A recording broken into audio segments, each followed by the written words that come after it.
pembe, akapewa masikio, akapewa na mlio wa milele na milele. Thank you very much, ladies and gentlemen. Let's give Kayamba Africa a round of applause, tafadhali. Ladies and gentlemen, let us give Kayamba Africa a round of applause, tafadhali. Ladies and gentlemen, let us give Kayamba Africa a round of applause, tafadhali. Atuwapige makofi, lakini sawa.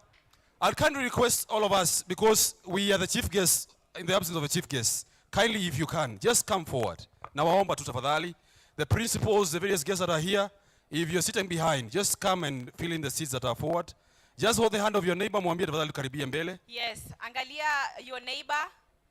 Tell them we need to move forward. Okay, people seated at the back benchers, I know you can hear me. We are kindly requesting that we occupy the front seats so that we can begin this session. Just hold the hand of your neighbor and move forward. Thank you very much for those who are moving. Thank you very much for those who are moving. Thank you very much for those who are honoring our call, our simple plea, just move forward. We want to begin in the next 1 minute. We're beginning our session guided by able keynote speaker. Our session will be beginning in the next 1 minute. So, ushers, if you can hear my voice, kindly help me mobilize the people who are outside so that you can come and be part of this very important discussion that we'll be having. Ladies and gentlemen, we want to begin our session. We are far much back in time.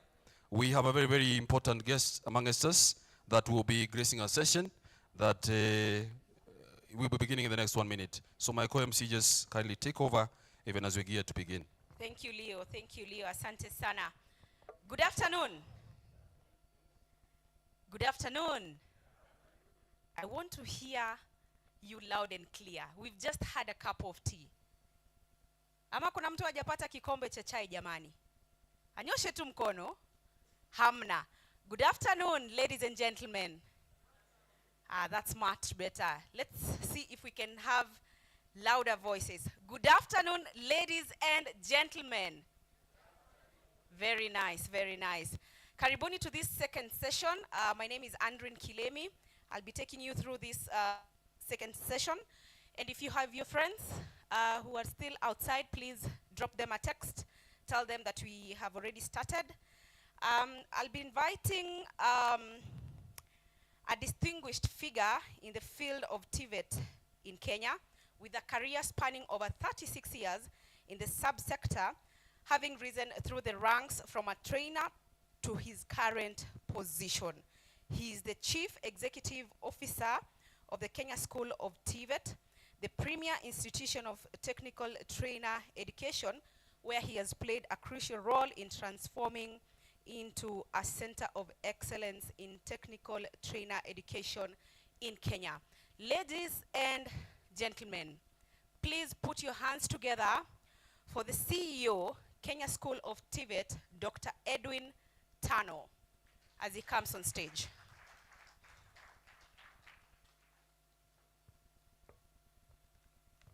Karibu sana daktari. Thank you very much, my distinguished friends and colleagues, our gurus of TVET, led by a professor that I'm going to call in a short time. Mine is a very small work to do here today. I will introduce to you a very interesting person. Gentlemen and ladies, this gentleman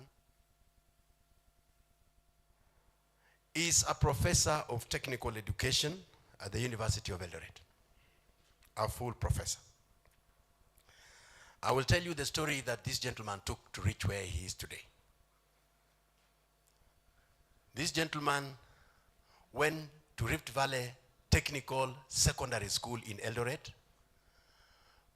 for his Form 1 and Form 2 technical school at that time. After that, this gentleman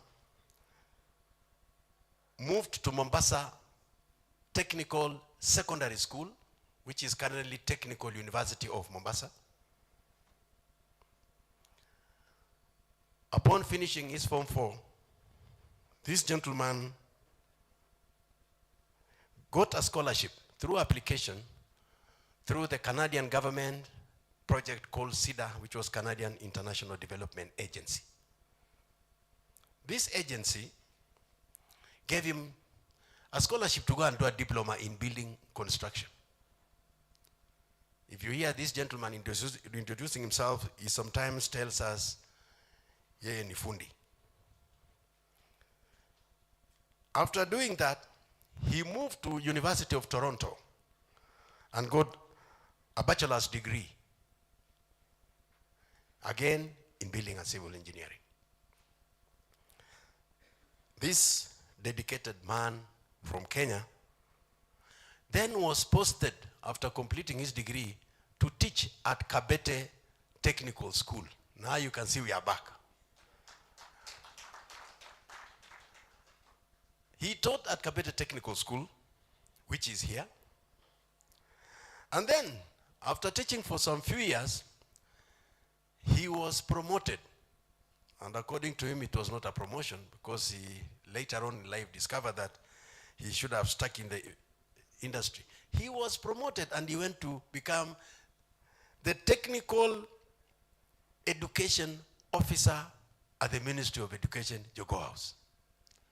Again, we are back to Jogo House. Then after that, he got a scholarship to go to University of Oregon. He got his bachelor's degree.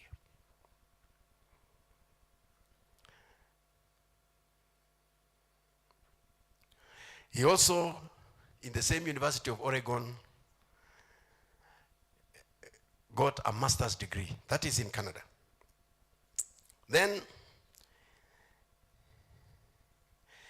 in 1984, he moved the University of Minnesota and got a PhD in technical education, becoming the first professor in the Eastern and Southern African states, black person, to get a PhD in TVET. A clap for it. Then we can continue the story. Then this gentleman comes back with a PhD, and you know where he's posted again? Kenya Technical Teachers College. Now we are back again. The circle continues. He goes to Kenya Technical Teachers College and teaches building and civil. That is where I met him. He was my teacher at that time.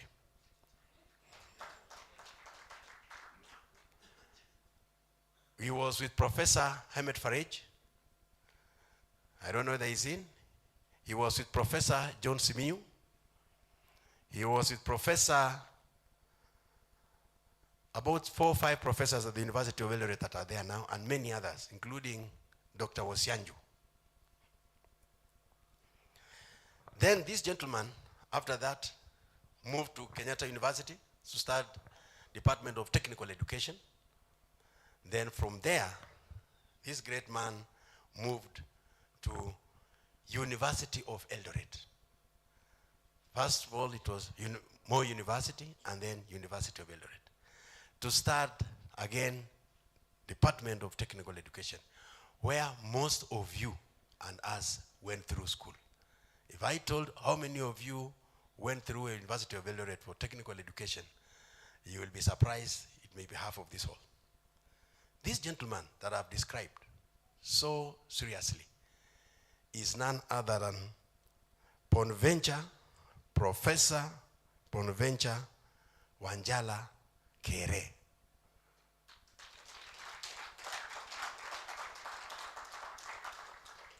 Let's put our hands together for Professor Kere to come and give us history of TVET education. Welcome, Professor.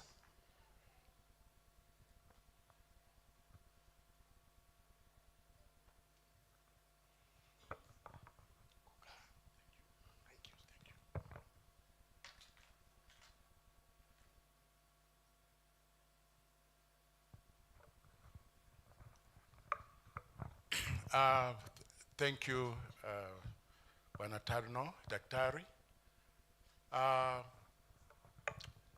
Ladies and gentlemen, it's a pleasure for me to be here today, this momentous occasion I will make a few corrections. Tarno. Yeah. Tarno has been involved in many things, you know, and he missed a few here and there. I was one of the pioneer students to go to technical secondary schools then, which were national. And I studied in the Trans-Nzoia, Rift Valley. Therefore, I had to go to Rift Valley Technical Secondary School. So that's where I went, and we met with Professor Ferrej, and we were there from Form 1 to Form 2.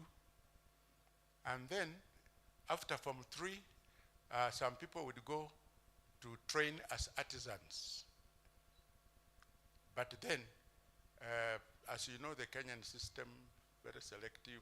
Those who are at an upper end were taken to Mombasa Technical Institute. It had been Miome before, Muslim Institute for Mombasa Institute for Muslim Education. But we went there in Form 3 from all over the country, from various technical secondary schools. In Form 3, and that was in 1969.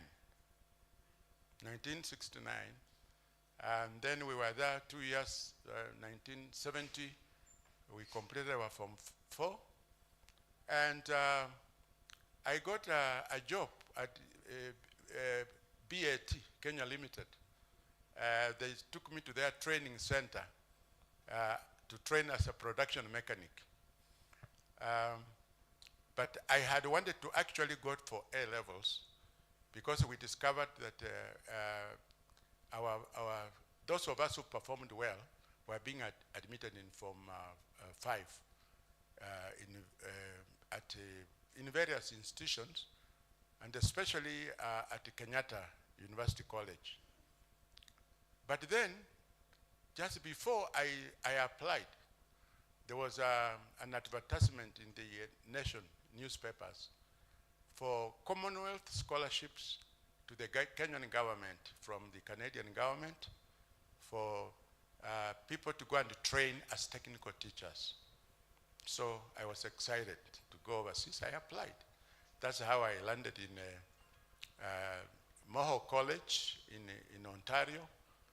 I was there for 2 years, got my diploma in building and construction technology. Then I went to the University of Toronto and trained as a teacher for 1 year.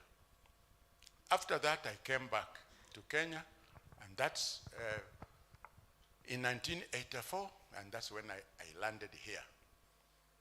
I was posted here by TSC as a teacher. I was teaching Form 3s, Form 4s. My area was building, construction, and architectural drafting.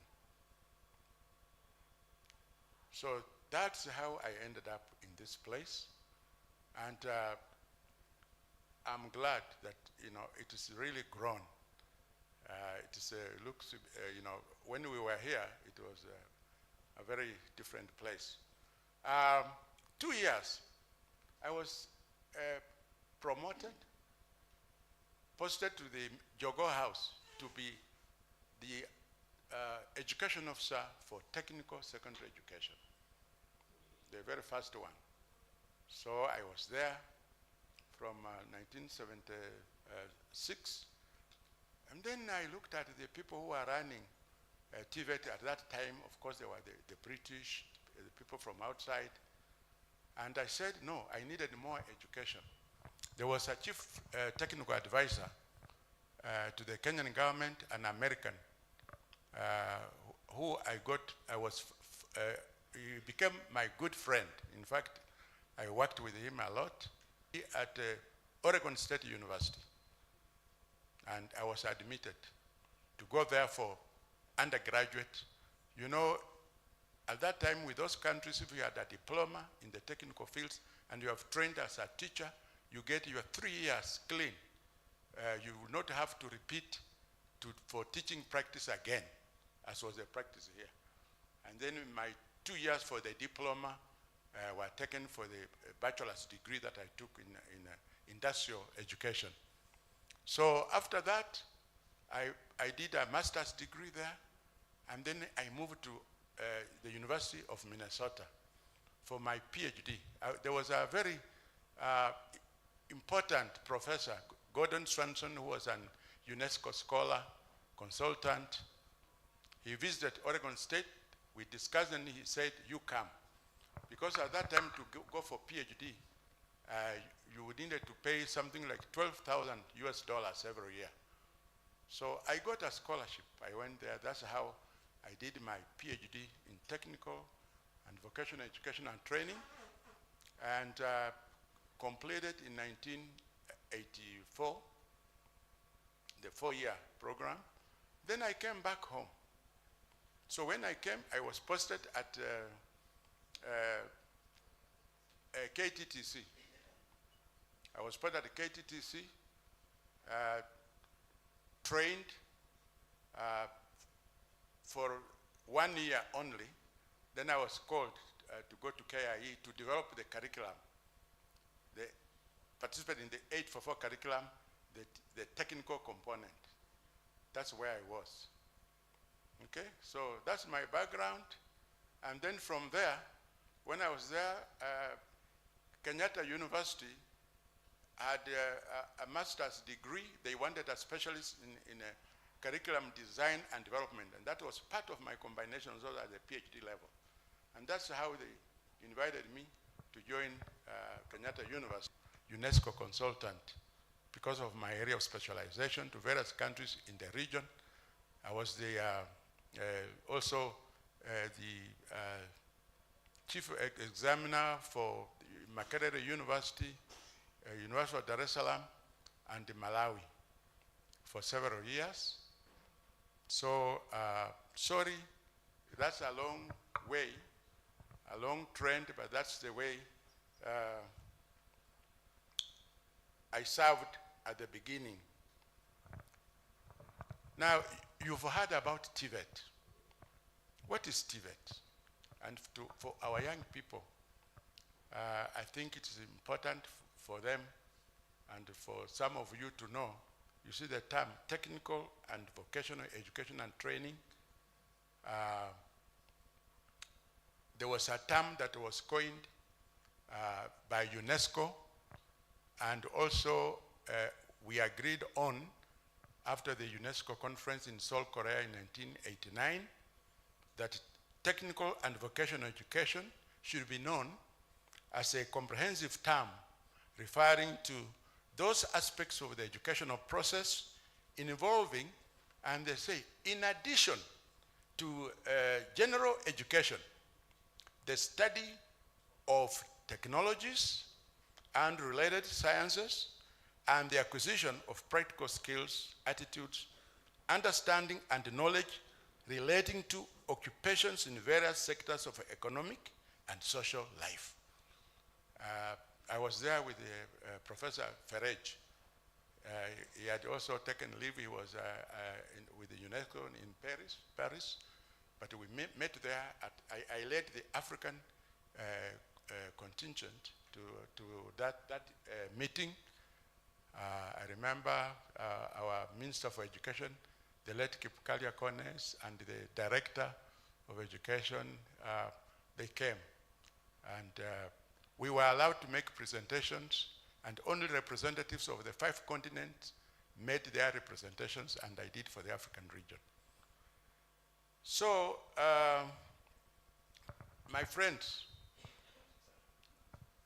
I will not go through what we have been told institution as an historical overview, because I think for now, you know, the only thing that I'd like you to know is that the creation of the industrial training, native industrial training depot was to serve the colonial regime, to train people so that they could be there, you know, work for them in their, you know, in various trades. And even the ladies in tailoring and home science, many of them came from all over. And you know that later on, the institution, before the Second World War, became a barracks for recruitment of people to go, Africans to go and participate and support the British in a war that they knew nothing about, the war that did not concern them. You can imagine. I had two uncles of mine who went. One came back, the other one didn't succeed, make it. So, but from there, as you've been told, we understood that to be able to develop our nation, especially after independence, when we had various committees and the curricula changing from the 74223 to the 844 curriculum, that we started realizing the importance of technical and vocational education. The importance of us educating and training our people to be able to serve our country in those areas.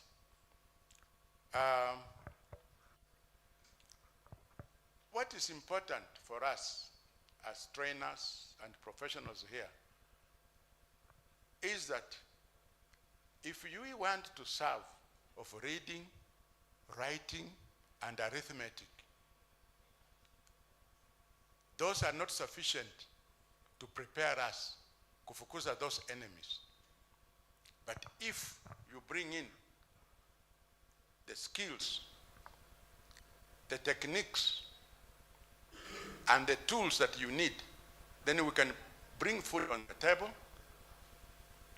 then we can improve our quality of life. In development matters, I don't know whether you can develop. Let's take, for example, here. Without this structure, without this building, would we be standing out there under the elements, the sun and the rain?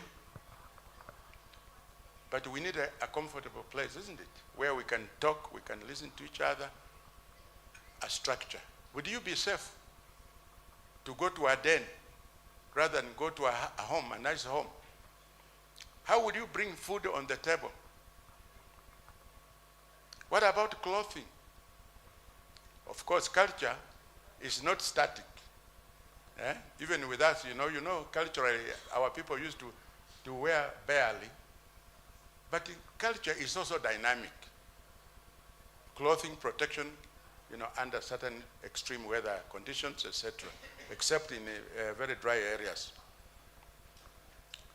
So these challenges to development, our inability to produce goods and services, can only be solved by TVET. And that's why there is that clarion call of TVET being the master key. But education is the key. The original clarion call we were making was that education is the key to development. Yeah? Education is the key to development. But TVET is the master key. With TVET, you can produce the goods and services you need. You can produce your food. You can, take good care of yourself. Sometimes even diseases they were talking about come when you are poor, when you are hungry, when you are weak, and then they take. But if you are, satisfied and you are strong, some of the diseases don't come close to you. Africa has had challenges to development, challenges and threats which have been long-standing. Of course, at the beginning, even Africa's lack of identity. Most of us lost our identities. We wanted to be like other people after colonization. Of course, things like basic literacies we were given. At that time, if you spoke good English, then you'll be an officer in charge of others. The role there was those who are basically literate became officers. The others became servants. So the master-servant relationship was perpetuated, we continued. Can you imagine if such a thing may still be there today? And that's why it was very important that we learn the skills, we have the knowledge and the ability to produce the goods and services that we need. Today, Africa's position in global trade is still unimpressive, unfortunately. It was noted at one of the UN conferences that for the least developed countries to make the most of the global liberalization of imported services, they need to prioritize infrastructure, the transfer of technology and know-how and linkages with the domestic industry. But how many of our countries have done that? It was also argued that structural and sector bottlenecks in Africa's development are largely technological when combined with poor governance. This position has not changed.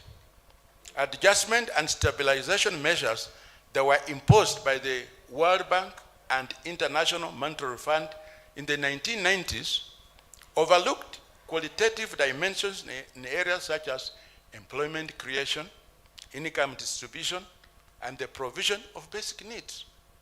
The situation resulted in mass suffering of the African populations.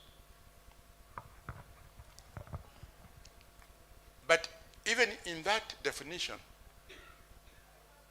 of differentiating between general education and TVET education, if you look back in our forefathers, was there a dichotomy, a difference between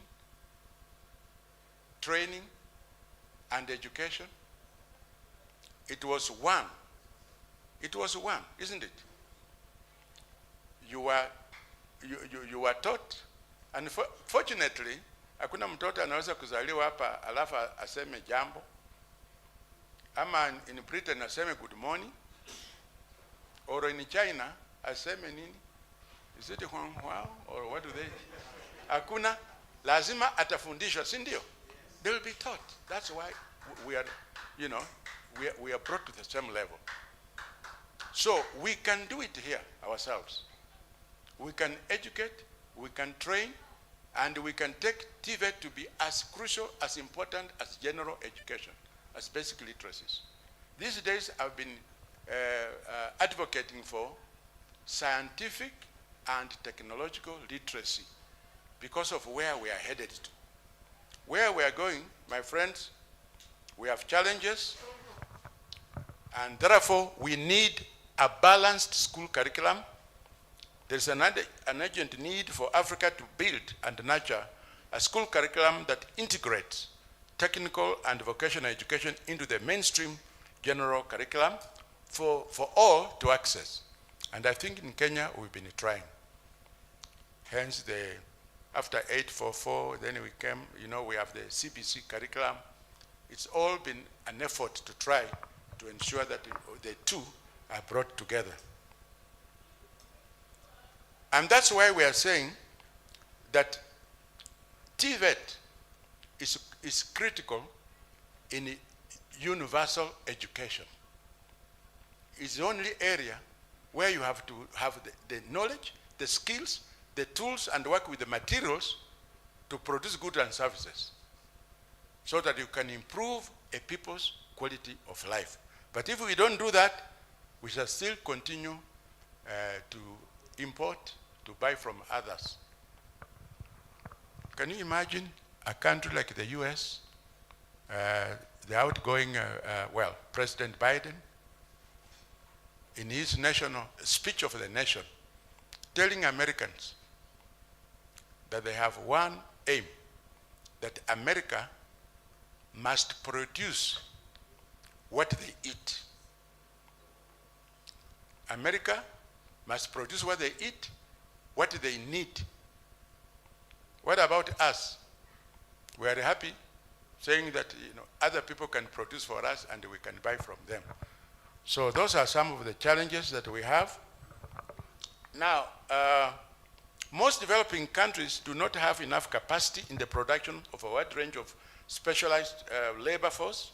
It is still necessary to train individuals for occupations, trades in the prevailing economy. Traditional trade subjects are still taught in schools in an effort to vocationalize the curriculum. Quite often, the intent is to ensure that those who will not be able to proceed with further education and training will be meaningfully deployed in the labor force. It's sometimes unfortunate to see that after training, producing all these young people in our institutions, that actually we cannot deploy them.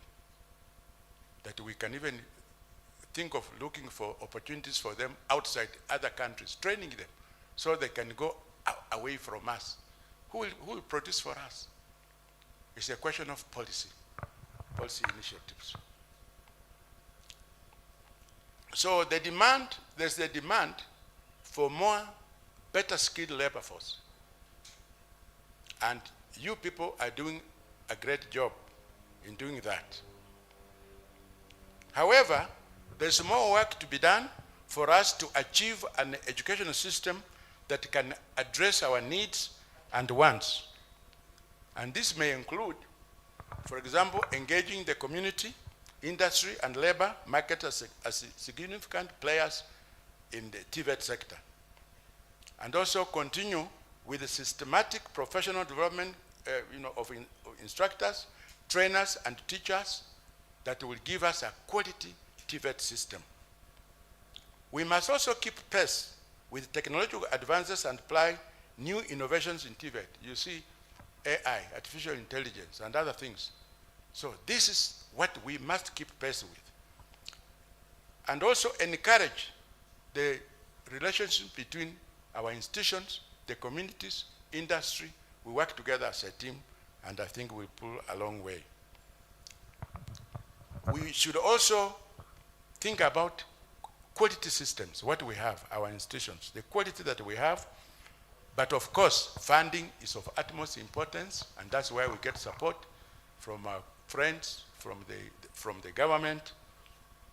And we must also ensure that we establish an appropriate quality management system to ensure that what we are doing is we are not losing, it's not more of expenditures. Today, I'm proud to say, as a pioneer TVET trainer and educator, that in Kenya, we have a pool of highly trained TVET scholars and trainers in our institutions whose impact in the African region is highly commendable. All we need is to give the chances and opportunities to play their role in this sector. It will be very unfortunate for us to depend on other people to come and build our houses, to build our roads, to even grow the food. I've been to the Middle East, and the people in the Middle East are fighting, scrambling over a piece of sand to call their land. And someone said, when the Africans are busy doing other things, etc., the Israelis are busy watering the desert. So my friends, you are in a very important sector, critical, crucial for our development.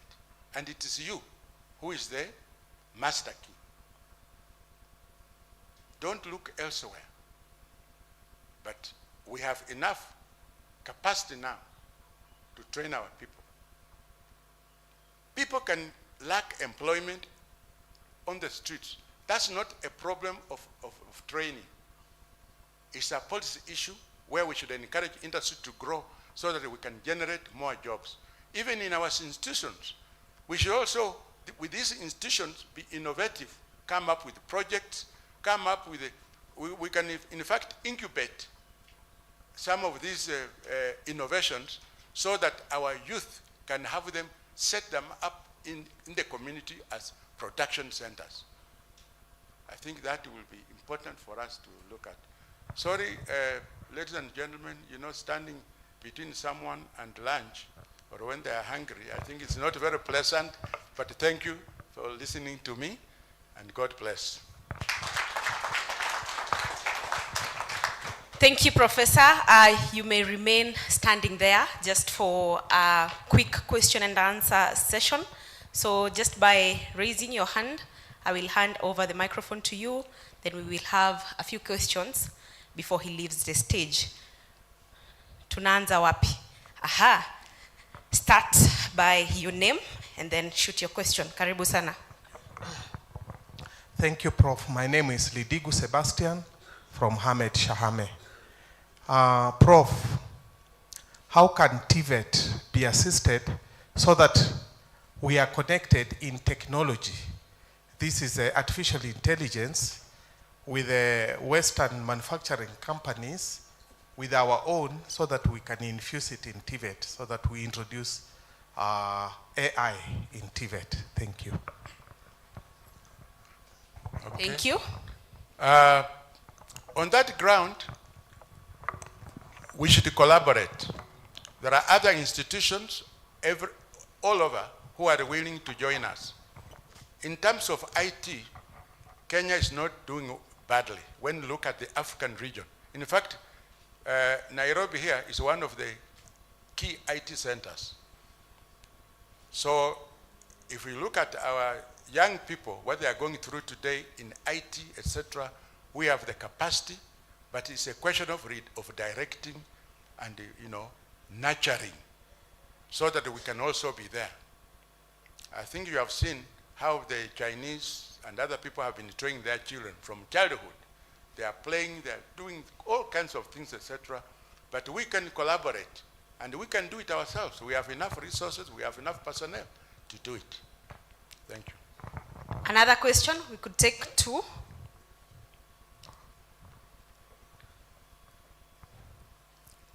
Anyone else? Yes. Professor, my name is Sami Mwangi. I'm the principal Gilgil TVC. Okay. Thank you for the word you've given unto us. Wanted to ask, now we are preparing to receive the group that is coming from the primary and the secondary school so that they come in. I know the university, they are preparing in their own way. What do you think you can be able to advise us concerning how we can prepare for the group? Okay. This is something that should be done between the institutions and within the ministry. You remember we had a problem earlier when we were even going to 844 curriculum or the CBC, but the schools, the institutions didn't have people with that kind of training. The universities, and particularly teacher education, should be a priority. We should be working together. That's the only way we prepare for them. It's just like, for example, today, actually in this country, education, according to the UN Charter, long time ago, 1948, should be free, compulsory, and universal.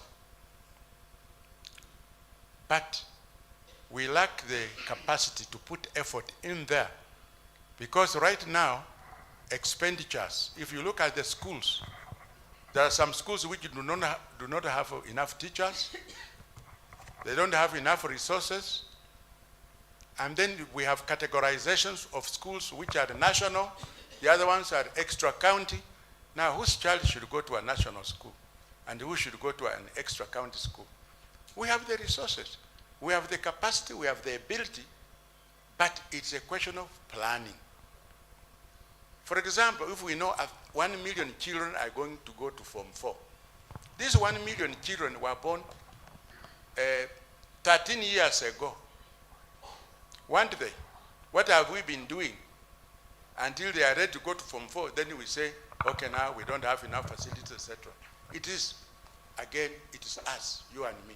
When you get into those positions, please do the needful. It's not rocket science. Just do what you ought to do. Prepare for them. We have a population count of children born every day. We know next year how many there will be, ready for primary, ready for secondary.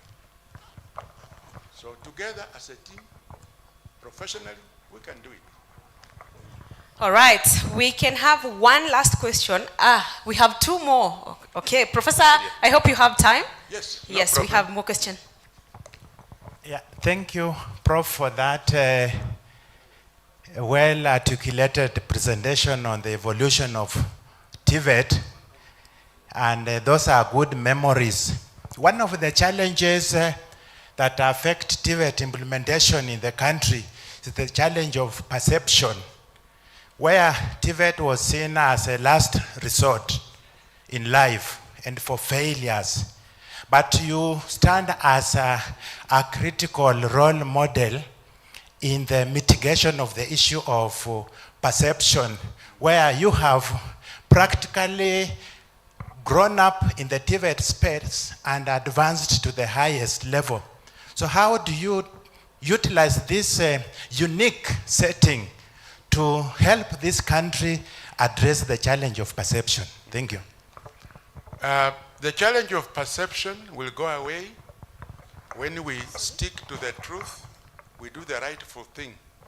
When a person is qualified and we value their, I don't know whether you have heard of a story of someone in Britain who called a plumber to come and fix their toilet.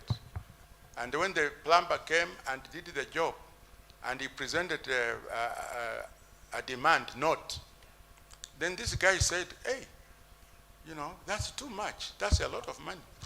Even me as a doctor, he was a doctor, that I can't earn such amount. But they knew the value of a plumber. Okay? When we reward them adequately, when they don't go out there lacking jobs, then they will go there. And for you who are pioneers, for you who are technologists, for you who are educators and trainers, you are good like my students who are now CEOs, my students who are also professors in the university. And our young people are yearning to go there because they see you as an example. So the solution is to all of us. Do the needful, play your part as well, as good as the way Carnot has been doing, the way Mahindi is doing, and then we'll attract those individuals to those areas that matter. Collectively, we shall gain as a nation. Thank you. There was another question. Thank you, Professor. I think I also had a similar question on perception. Yes. Because way back in 1981, when I went to Form 1, I came back, I had a uniform, research Kalagala Technical School.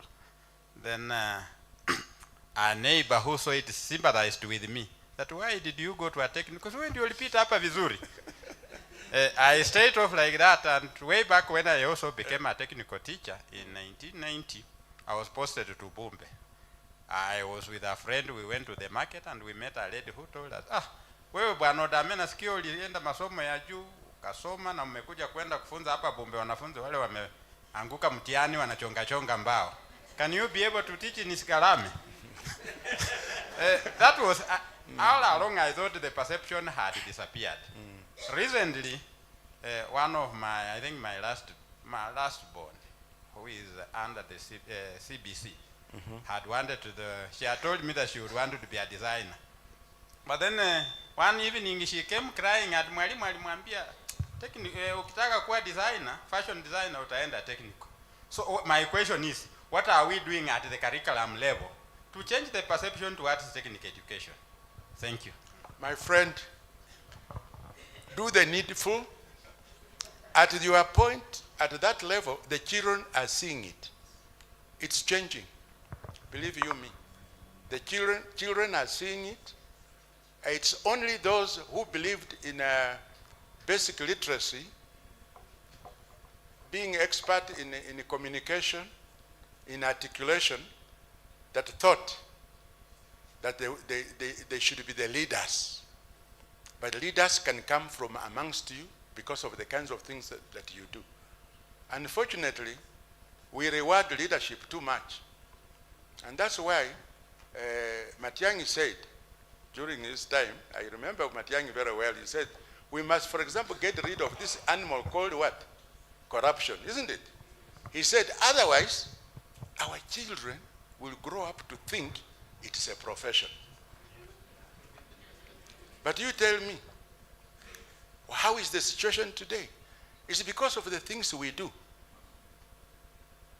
It's because of the things we do that our children, you know, I asked Ringeria, by the way, Coops, you know, we asked him a few questions, and we told him, we asked him to tell us enrollment of our children, our students in the universities, the programs, which are the most popular programs that our youth are enrolling in. Can you believe? The one leading to tell you that you have promoted some things for your children to grow, to think that that's a career. Can you imagine? Procurement. Why? Why procurement? See, because that's what you are teaching them. You are telling them, you are there, mtu akicha contract, ni wewe utampatia. Lazima kupatie kitu. Corruption. If we don't get rid of it, but otherwise, if we reward the right people, and there are some young people who set up their own enterprises, entrepreneurs, etc., and they get good money. They attract others. They want to be like them. But not the ones who have this, who go for a lot of money that you have not worked for, but gotten the wrong way. So it's the image. It's between you and I. Let us, those who want to go the right way, do it, prove it to them that it pays. But someone said, if you think that education is expensive, try ignorance. And if you think that corruption is the only way that can help you, if you think that that's the only way that can help you, yes, get involved and look at the terminal effects to your community, even to yourself, to the point where you cannot even trust a friend, a close friend, because you think that he wants to get something out of you. Okay? Thank you. Yes? Somebody else? Okay, thank you, Prof. Yeah. I want to, first of all, introduce myself. My name is Lucy Muhavi Mwansi, Principal Bushanga la TTI. Okay. That was a wonderful presentation that has shown us the evolution of TVET from where we began. And as we advance in technology, my interest is focused on artificial intelligence and the robots that are coming up.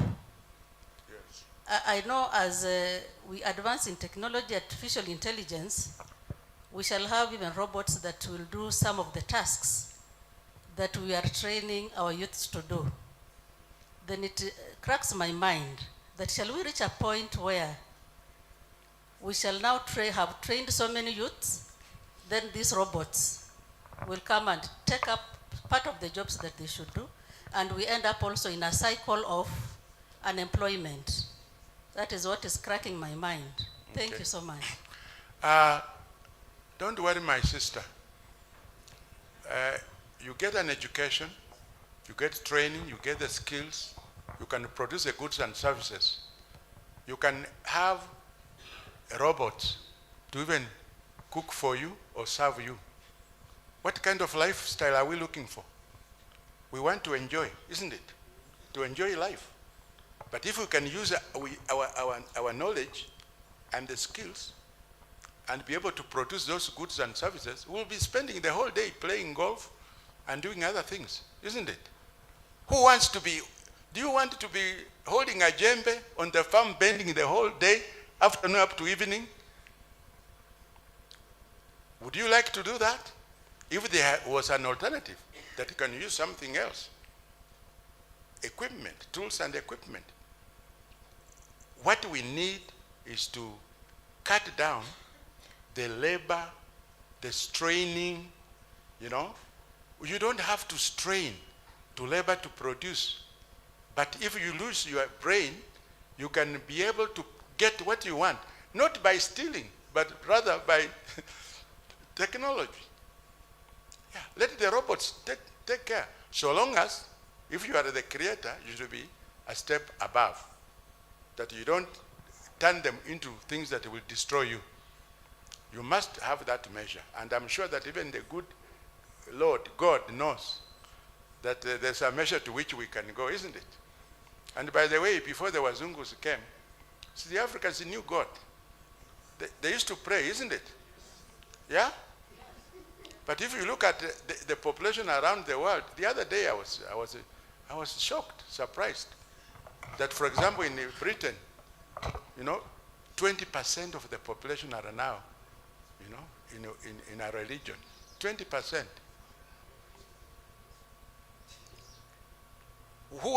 Which is the largest population in the world? Which country has the largest population?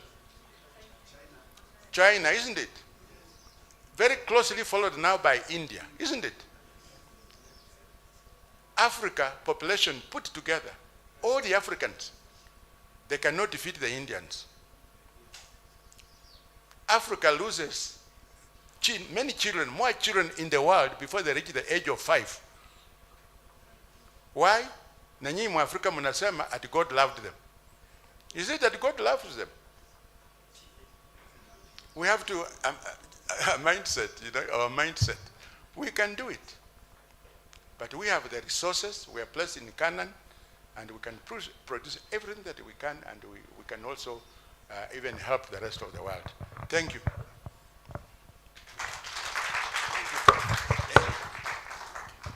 Thank you very much. I think a better clap for Professor Kere.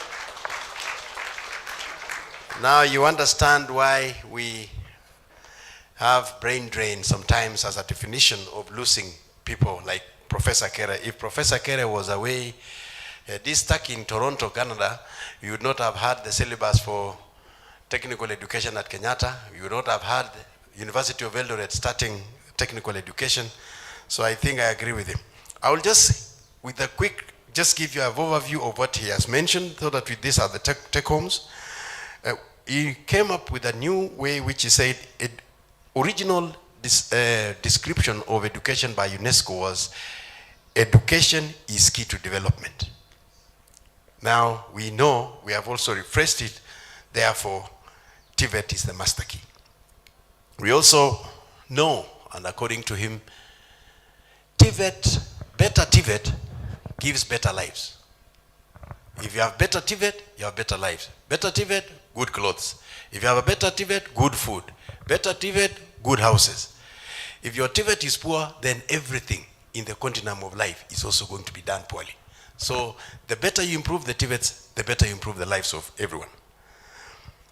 We agree with him again, and I agree with Professor, that it is not the number of students who are out hunting for the job that should dictate the educational curricula.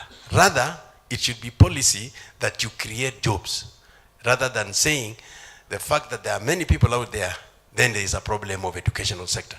The educational sector is supposed to do exactly what it's doing. It is the absorption on the other side that is the problem. So we can't blame the educational sector, but we blame the opportunities that are available in the country.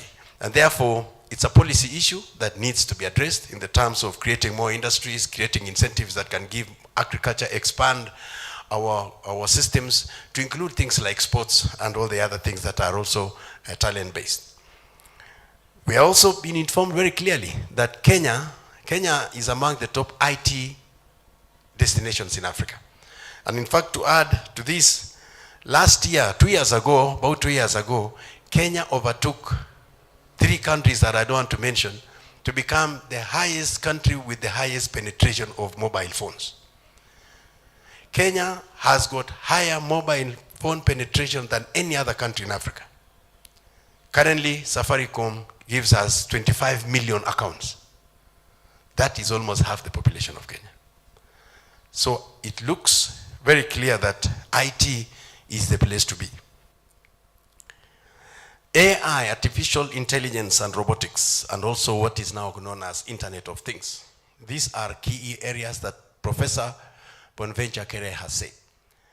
Artificial intelligence is an interesting sector.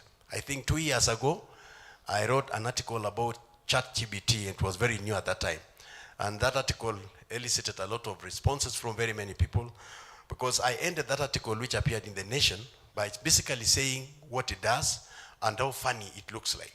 And very many questions were, so is it good or bad? The truth of the matter, members, is that AI is the next good thing and bad thing that is coming. Watch out, in the elections of 2027, the use of AI will be heartbreaking or heart-building.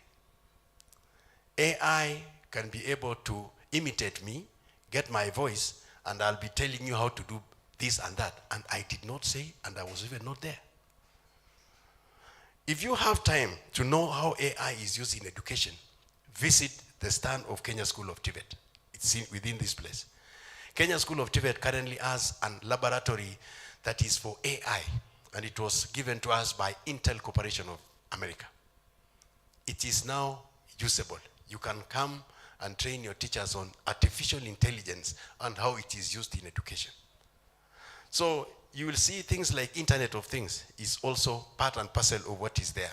We have also currently in the area of AI, we are working with Google. For those of you who are aware, the Kenya School of TVET has now a Google lab, which was again completely donated and given by the Google company. In the next 2 months, we will be installing the third laboratory, which is going to be owned by Huawei. And that also will be trying to help us in what are the areas of technical education. So don't run away from AI.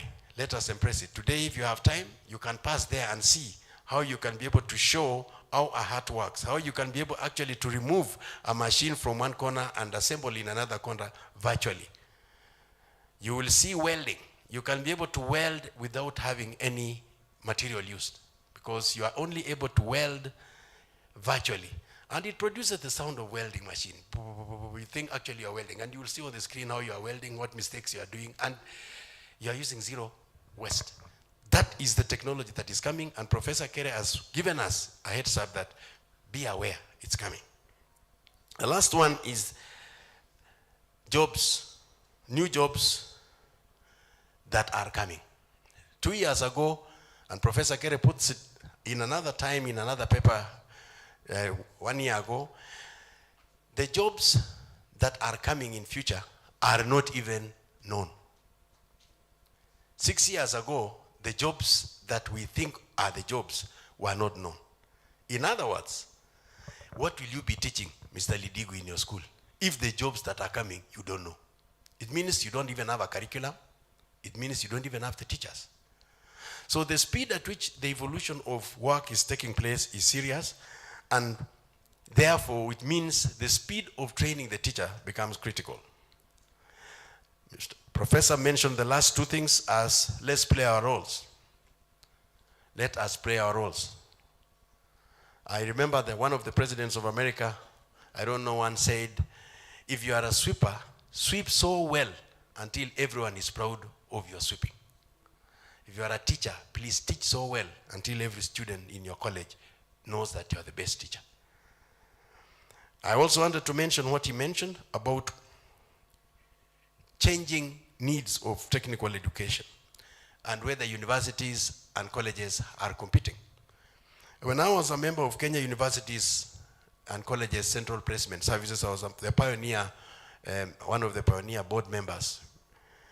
We had, I think Dr. Kipkirui Langat was then here also, and some few of us. COOPS in 2014 only had 500 students who qualified to go to the university but chose to be in TVET. The trend has gone so quickly, so fast, that last year, over 11,000 students with C+ and B who should have gone to the university have actually decided to come to TVET.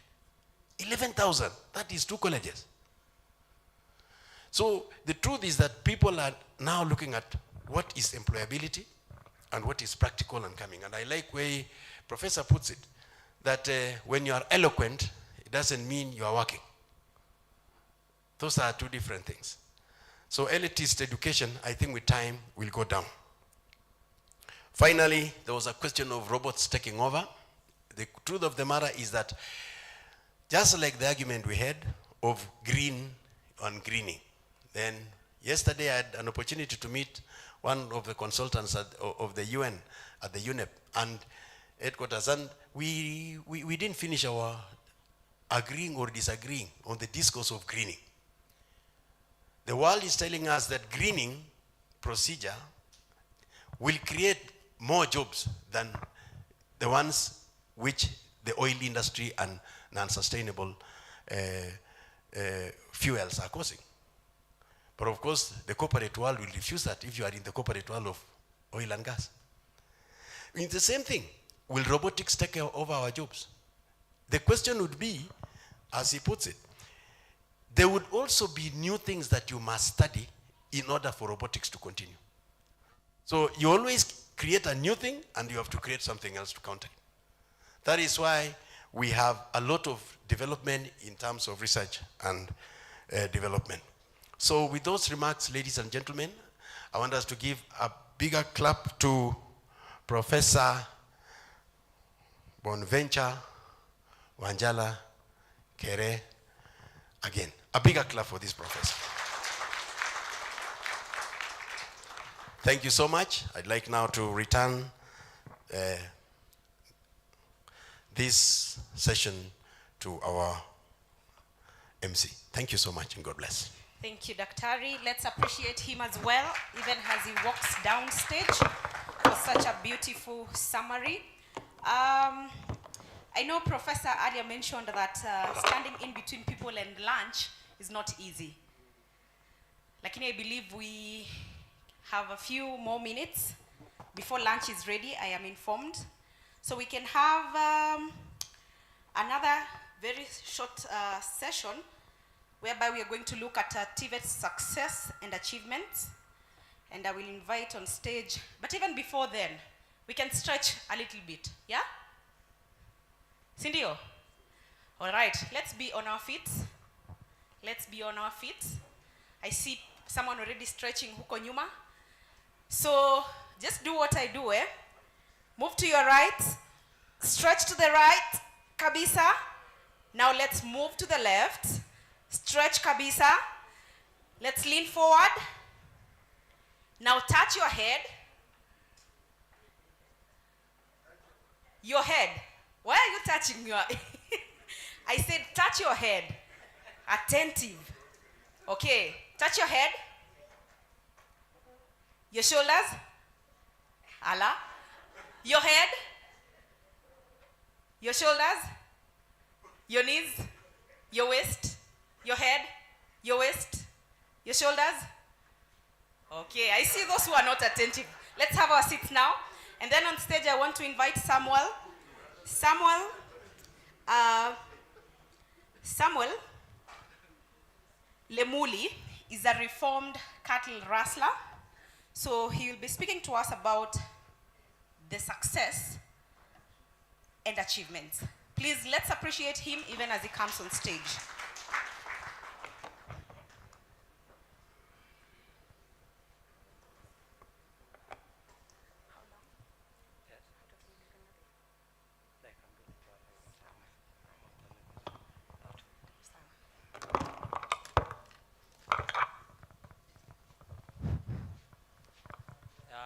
Kwa majina naitwa Samuel Lemuli, nimetoka upande ya Samburu West, mahali naitwa Longewa.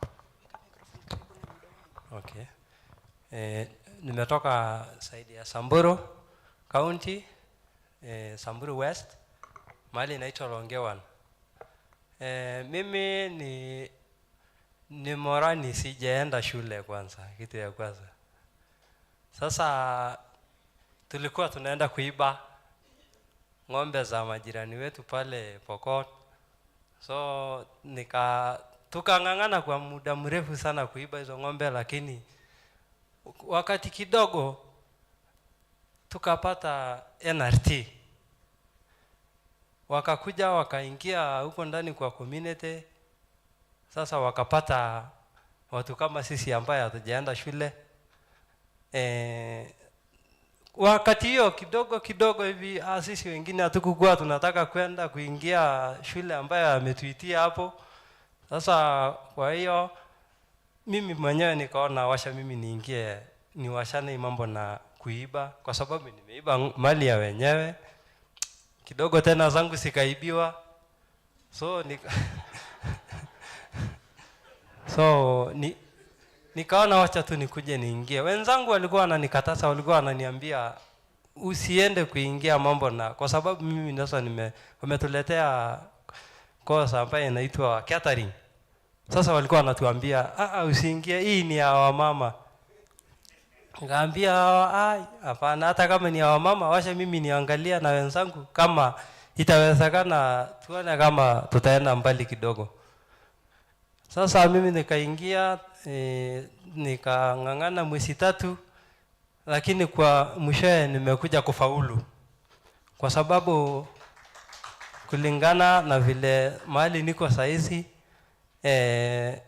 nimejienda nikajifungulia bakery kwa town ya kwetu.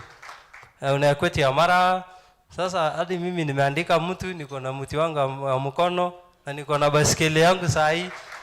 Najaribu kung'ang'ana sasa kufikishia makastoma wangu misigo yangu. Sasa nimeshukuru NRT sana, kupitia NRT ujuzi Manyataini na shule inaitwa Laikipia North Technical ambayo iko saidi ya uko Laikipia. Tumeshukuru sana kwa sababu sasa hii hadi nimenunua ng'ombe moja. Kwa sababu ile yangu ambayo imeenda nikapata moja. Sasa wakati nimepata hiyo moja nikashukuru Mungu. Saa hii tukiongea namna hii wenzangu wananiambia hiyo tena itakuja siku gani tena tuingie tuachane hii mambo, kwa sababu tunaona wewe umekuwa mtu wa faida sana, umepata faida na tunashukuru sana Mungu. Bado tunawaambia NRT wakuje waingie huko ndani kabisa, kwa sababu kuna wengi sana wanataka kuingia sasa, kwa sababu wameona mimi mahali niko saa hii niko mbali. Na nashukuru sana Mungu kwa NRT na ujuzi Manyatani na mwalimu wangu mwenye alikuwa amefunza mimi, kwa sababu wakati niko kwa darasa hiyo mwezi, kabla haijafika hiyo mwezi 3, mimi hiyo mwezi 1 nimeanza kujua kupika kitu inaitwa donut. Saizi nikaanza kufanya hiyo, kupelekea watu wangu kwa maduka. Saizi sasa saa hii mahali niko saa hii niko mbali sana. Tunashukuru sana NRT na ujuzi Manyatani ikiwa pamoja na Laikipia North Technical. Tumeshukuru sana. Imenisaidia mimi sana, nimeona nimeenda mbali saizi. Kitu tu ambaye naona iko na shida kidogo huko kwetu hiyo mambo na hiyo vita, na tunajaribu kung'ang'ana sana, na tunaomba serikali yetu tafadhali ikuje iondoa hii mambo na hii inaitwa wizi.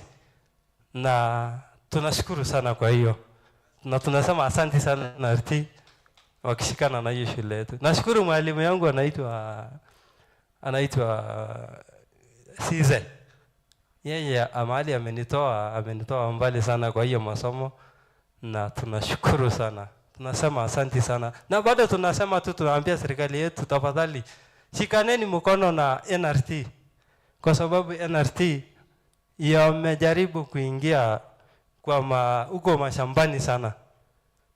Wameingia mashamba, wamesaidia vijana wengi. Saa hii vijana wananiambia mimi utatuitia NRT wakuje tumfabe, kwa sababu kuna wengine wamefanya mambo na pikipiki wa hii engineer ya pikipiki, na wengine wako na hiyo nini ya nywele. So wameng'ang'ana sana na tunashukuru sana.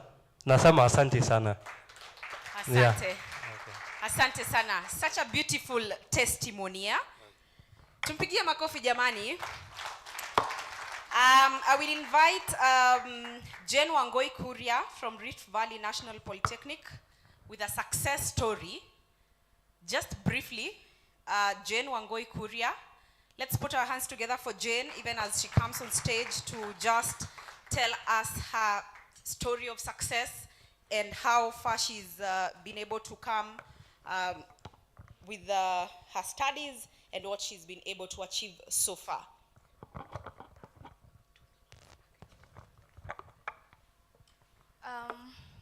All protocol observed. From a crowd to a certified master trainer, my Jitume journey. It is a great honor to stand before you today as I celebrate TVET at 100th anniversary. My name is Jane Kuria, and I'm a proud beneficiary of Jitume program under the TVET institution. My journey as an online cloud worker and a certified master trainer is a living example of the transformative power of TVET. I joined Rift Valley National Polytechnic in September 2020 to pursue a diploma course in secretarial studies.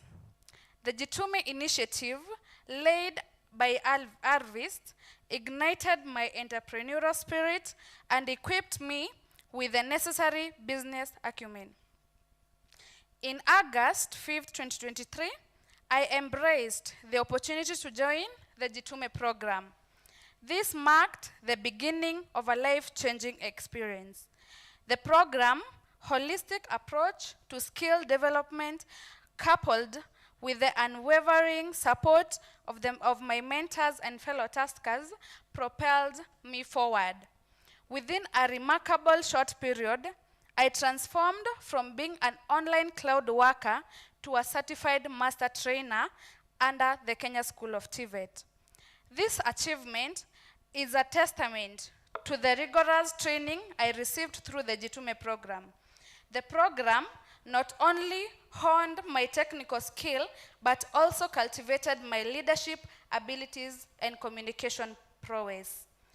The Jitume program has empowered me to become a catalyst of change in my community.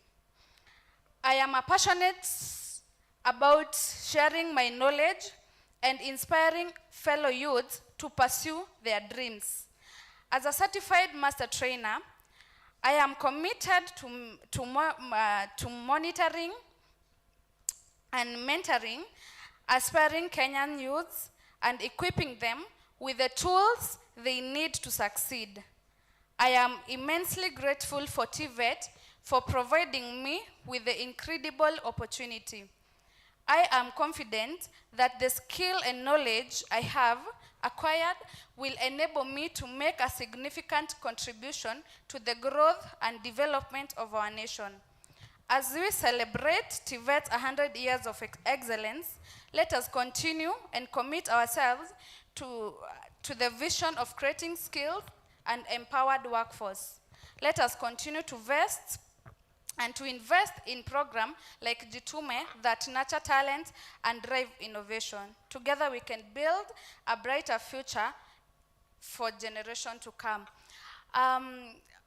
I want to take a minute to tell you that I'm a master trainer for Jitume program, and I know that 90% of us, we received the VDIs, and I want to tell you that we should make use of the VDIs to train the young youths, because we did the training at Kenya School of TVET of the TOTs. So I know in your institutions you have the VDIs and you have the trainers. So let's train the youths, because out there are no jobs, but in real machines in Taptengele, we have jobs to do. I want to answer Madam Principal, who asked a question about intelligence coming to take over our jobs. I'm a young youth, but we are the one who controls those robots with the machines. So as the robots are working out the farm, maybe, or doing some work in the stores, we as the youths, we are the one who are controlling the robots. They cannot do without us. God bless you. Thank you. Thank you, Jane. Let's appreciate her. Now we are breaking for lunch. But I just want to give a few instructions here and there. After lunch, first of all, lunch is served right at the tent. So we will take at least, I think, 25 minutes so that we can be back to our various rooms at exactly 3:30, because I see it's already 2:50. So 3:20 is good, yeah? So we will have paper presentation, room 1. You will see that room labeled as Kanga. That's room 1. That is where we are going to have our breakaway for paper presentation. Room 1, it is labeled Kanga. Please take note. Paper presentation room 2, where we are going to be discussing about digital transformation and emerging technologies for employability, is labeled Taifa. That is presentation room number 2. Then presentation room number 3, where we will be handling green technology that addresses climate change and environmental sustainability, is labeled room number 3 as Kipipeo. Room number 4, where we are going to have making TVET system effective for implementation and recognition of prior learning, is labeled Kasuku. We are together, yeah? I'll quickly go through that. Room 1, 2, 3, and 4. Room 1 is Kanga, room 2 is Taifa, room 3 is Kipepeo, and room 4 is Kasuku. So after this, and after lunch, let's converge in our various rooms for breakaways and for our paper presentations. We'll have the facilitators and moderators there. We have Tom Olango for room number 1, which is Kanga. We have Mr. John Paul Okwiri and Dr. Lawrence Odolo for Taifa, which is room number 2. We have Dr. Susan Ngure and Stanley Maindi for room number 3, which is Kipepeo. And we have Ephraim Munene and Ephantas Mugo for room number 4, which is Kasuku. Did you want to say something, Leo? For clarity in directions, this is a breakout room, the one that we are in. The next tent over here is also a breakout room. And then just right where you went to take your tea, those who pass through here, we have also 2 tents there that are also breakout rooms. So just don't go around the institutions looking for those rooms. This is one. The next one is just right here. Then the 2 are just concurrently before us. Also to give us directions, principals, ministries officials, and invited guests. Between the cafeteria is this building that is just on my hand, if you're able to see me. When you just go straight, the building that is one floor above. Between there, that is where the principals will be able to pass through. The principals, ministry officials, and invited guests. And then trainers and the rest of us, we will pass through the cafeteria on the other far side and the large building there. And then just use that route. The food is the same. We are eating the food the same. It's just a priority of service points that is different. We want our principals to probably be given priority so they can come back and rearrange. Our drivers and security will be heading directly to the dining hall because we also want to give you preference. You can eat quickly because of the various mandates that you have. So drivers and securities, just as the ushers, we have placed ushers in strategic points here and there that will be able to direct us. So without further ado, I think we can close. Yes, we can close, and a volunteer to pray for lunch. Anyone? Yes. Asante sana. To more appreciate, tafadhali.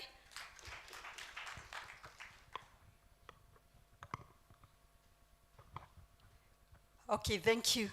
Let us pray. Let us arise and pray. Heavenly Father, in the name of Jesus, we thank you this day. Thank you for you have been with us. Thank you for what you have prepared for us to eat and drink. We pray that you may bless it as we take it so that we can have the strength to serve you and that it will be useful to our bodies. We pray this in Jesus' name. Thank you. I'm Rosemary Kemani from Nakuru, TVET. Thank you, Rosemary. DJ?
time.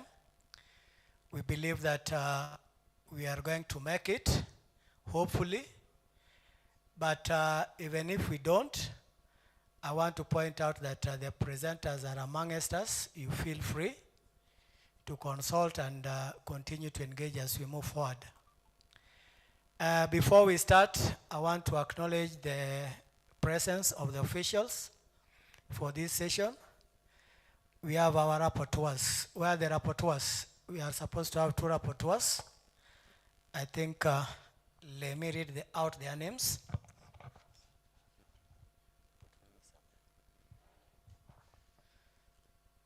Now, the rapporteurs for this session, we have Madam Eunice Maina, wherever you are.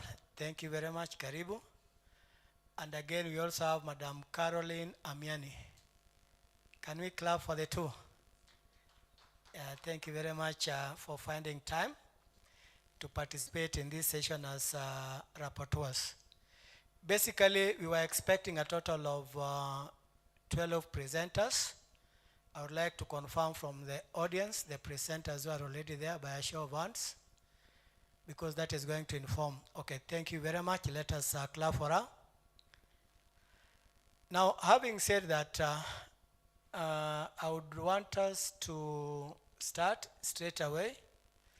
If at all technology is letting us down, I think I'm going to advise that we do away with it, because participants in those other breakaway rooms have said that they are coming here in the next 30 minutes. So we cannot afford to, lose more time. As such, I want to take this opportunity to invite our first presenter, who is going to present on a paper titled Addressing the Gap Existing Between AGPO Opportunities and Accessibility Amongst the Women in Trans Nzoia County through TVET and county government. This presenter is none other than Mr. Stephen Wafula. Mr. Stephen Wafula is actually a person who studied a bachelor degree in business management at University of Eldoret, where he specialized in purchasing and supplies.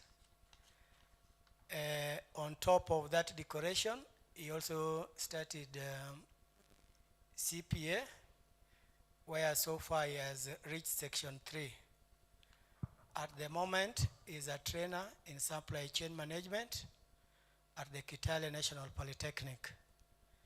So I want us to open up and clap for Mr. Stephen as he comes forward to make his presentation. Karibu Stephen, let us clap for him. So the presentation is going to take a total of, you are going to present for 15 minutes, after which we are going to have a very short plenary before we invite the next presenter. So Karibu. Thank you, sir. Thank you for that wonderful introduction. As he said, I'm Mr. Stephen Msilangombe Wafula. Msilangombe is my name. It's not a nickname. I'm presenting on addressing the gap between access to government procurement opportunities and accessibility among the women through TVET and county governments. Allow me to say that women play a very critical role socially, economically, and even politically. But now, to some extent, the same women that are playing critical role, very important roles in different spheres of our lives, they are disadvantaged in one way or another, in terms of employment, also in terms of recognition. There are many debates going around about women. looking forward for supporting women in different spheres of these lives. Like in many economies, you will get that there are opportunities for people to do business with the government institutions, even with the private sector, and it is through tendering. Through tendering opportunities, you can do business with government institutions and even private sector. Now, like in our country, the constitution, when you read our constitution, it captures issues relating to equitability or equity in resource distribution and in resource sharing.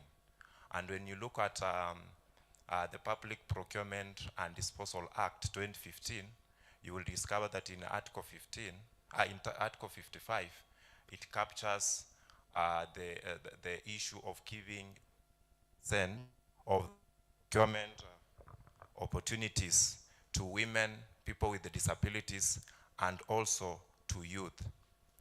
But now, have our women utilized the opportunities that they have been given in terms of doing business with the government or government institution? According to my study, it is no.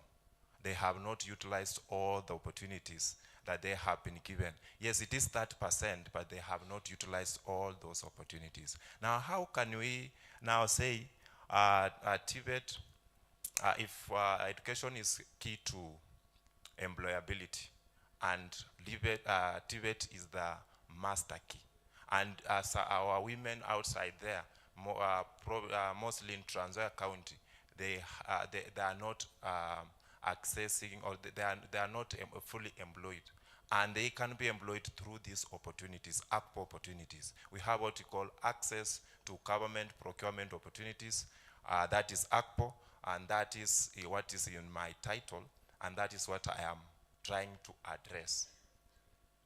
So according to my perception, I discovered that some women face some difficulties. Enterprises, those women running some enterprises, they encounter some difficulties in accessing the ACPO opportunities. Now, the question is, how can we now address these difficulties or these challenges? But now we should know first the challenges that they are facing. Now, according to my study, I wanted to address two main objectives.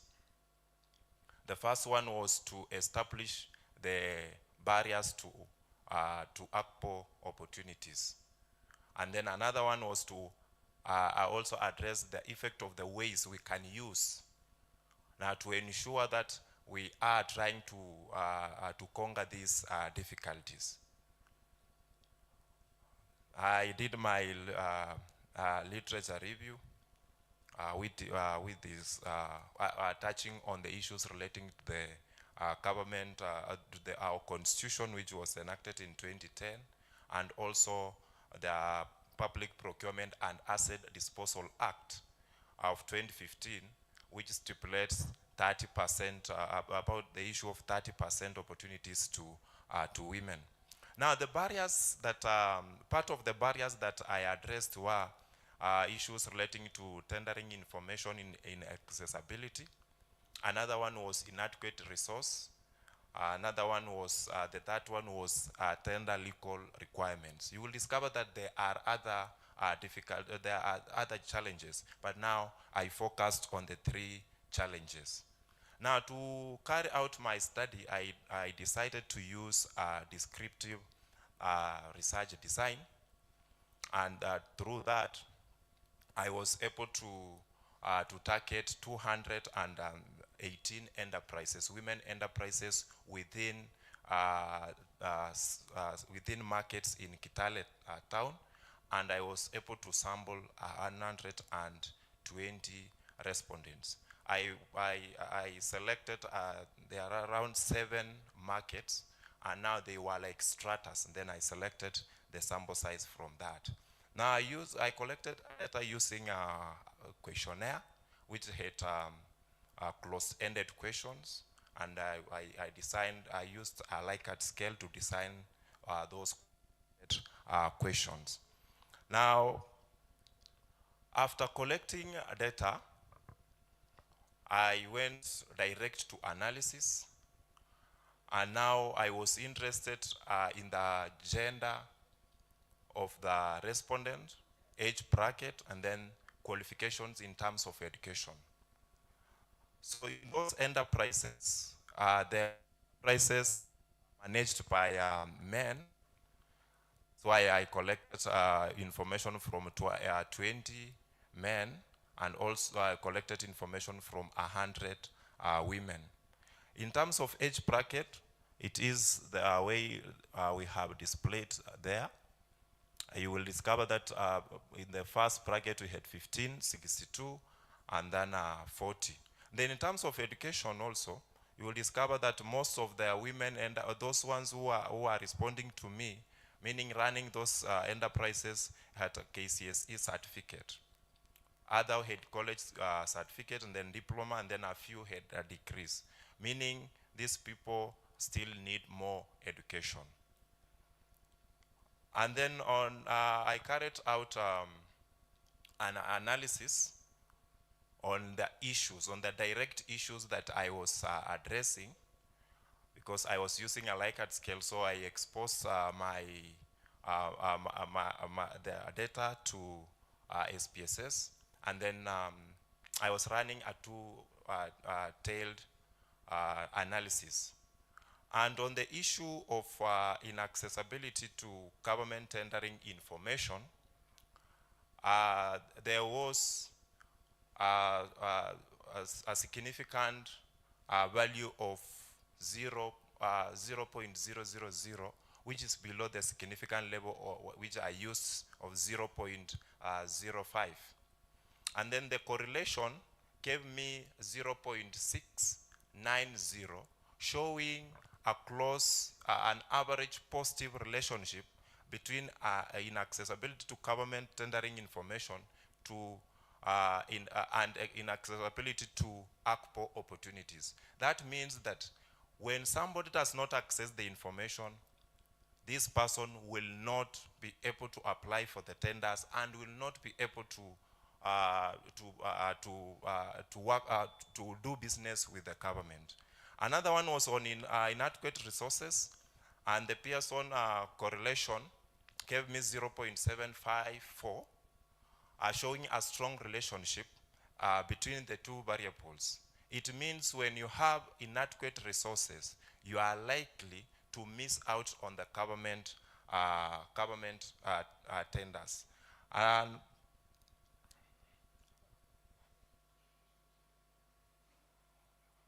there were 3. I don't know where the other one is. The other one was on legal requirements, and also it gave me, from my head, it gave me 0.624, Pearson correlation of 0.624. When you convert to a percentage, it is 62%, showing a relationship between legal requirements and inaccessibility to ACPO opportunities. Now, some women, some enterprises, they were not aware. First, they were not aware of the existing legal frameworks. Others, they were aware, but now they were not able to meet those requirements. So making them unable to access the ACPO opportunities that exist in our government institutions or public institutions. Now, I went further to know if these people have, at one point or another, accessed the opportunities, the ACPO opportunities. Out of all the enterprises, there were only 20 that had accessed the ACPO opportunities. Out of the 20 I sampled. And now, when you are, out of the 120 I sampled, sorry. Now, when we go to the worthiness of the tenders these people won, you will get that those ones who won less than 1 million, a tender worth 1 million, all the 20 who accessed, they won below, a tender below 1 million, meaning still they don't have the capacity to compete favorably or to compete to a large extent when they are transacting with the government. Now, I also looked at how to address now the barriers. How can we address the barriers? Now, in my mind, I was looking at training. What if we give these people training? What if we go to the societies and then we give them, in our communities, we meet these enterprises and then we give them some training? Apart from that, what if we carry out government sensitization? We sensitize these people that there are these opportunities. These are the legal requirements. You can get here finances and you can do this, and then you secure an opportunity to work with the government. Another one was on the issue of resource accessibility. We have financial institutions that are offering funds. We have institutions that funds LPO. But now you will get that maybe because these people, they don't have information, they cannot be able to access those resources. Now, on relating how to address the barriers to ACP opportunities, the first one was on training, and it gave me a Pearson correlation of 0.582, which shows a relationship between a positive relationship between training and accessing ACPO opportunities. It means when these people are trained, they are given training, and training can be offered through our TVET institutions. We can have opportunities, we call these people, we go to them, and then we train them on how to increase the capacity of their businesses or their enterprises in terms of human resource, in terms of enlarging their assets. And then from there now, they can be able to access or they can be able to compete with other enterprises to secure government tenders. And then on government sensitization, what if we tell these people or we make information available to women enterprises so that whenever there is an opportunity, they are able to get the information, they are able to apply, and then they are also able to defend their enterprises. And then another one was, and that one on government sensitization, it gave me 0.624, which shows also a positive relationship between sensitization and also access to ACPO opportunities. And then on the resource accessibility, when we make resources accessible to these people, and it is through information, not just giving them money. We are not going to these people and giving them assets, but now we are educating them on how they can access the available resources. And through that, if they can get the resources, they increase the capacity of their enterprises. Now they can be able to secure some of the opportunities or to compete with other enterprises. Now, my study went to a conclusion. And I concluded that ACPO opportunities can be very best key drivers in generating income for our women enterprises. But now, also the Constitution stipulates the legal requirements that should be followed. But now the issue is now how the issue is how now these people understand this, because we all know that you are first supposed to register your business. You get a business permit. From there, you will apply for ACPO certificate. After getting the ACPO certificate, you will apply for the pre-qualification, and then from there, you will be able to, after pre-qualification, you can have a bank account, and then from there, you can now start applying for the tenders. But now, the uptake of these opportunities is very low. So us as a TVET, us as the county governments, we can come together. We mobilize these people, we mobilize women enterprises, we train them, we educate them, so as to increase their chances of securing ACPO opportunities. Through that, if somebody has an expanded business, this person is likely to employ more people. This person will need technicians. This person will need a human resource officer. This person will need an engineer, and we will be expanding our employment base. So our recommendation in this study is that we should have capacity building programs on tendering processes to empower our women and their businesses. Apart from that one, we should sensitize women enterprises on how to access information relating to government tenders, and also to enhance their participation levels in government tendering. Apart from that one, we should have regular trainings, not just training in 1 year and then we leave it. We do it frequently. We do it frequently. Even those ones, yes, who have now finished college, they are running those businesses, they need to be trained frequently to get access to new information or the requirements that can be in place at that time. Thank you so much for the audience, and may God bless you.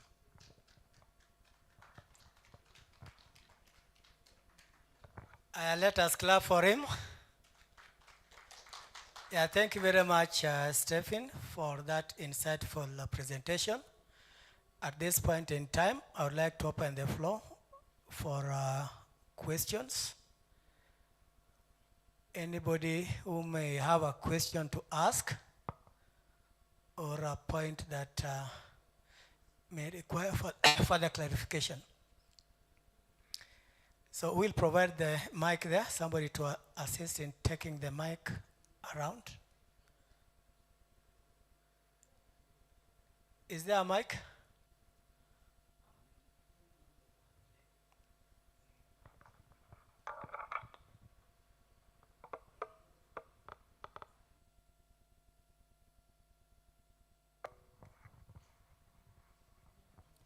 Hello, my name is Mande.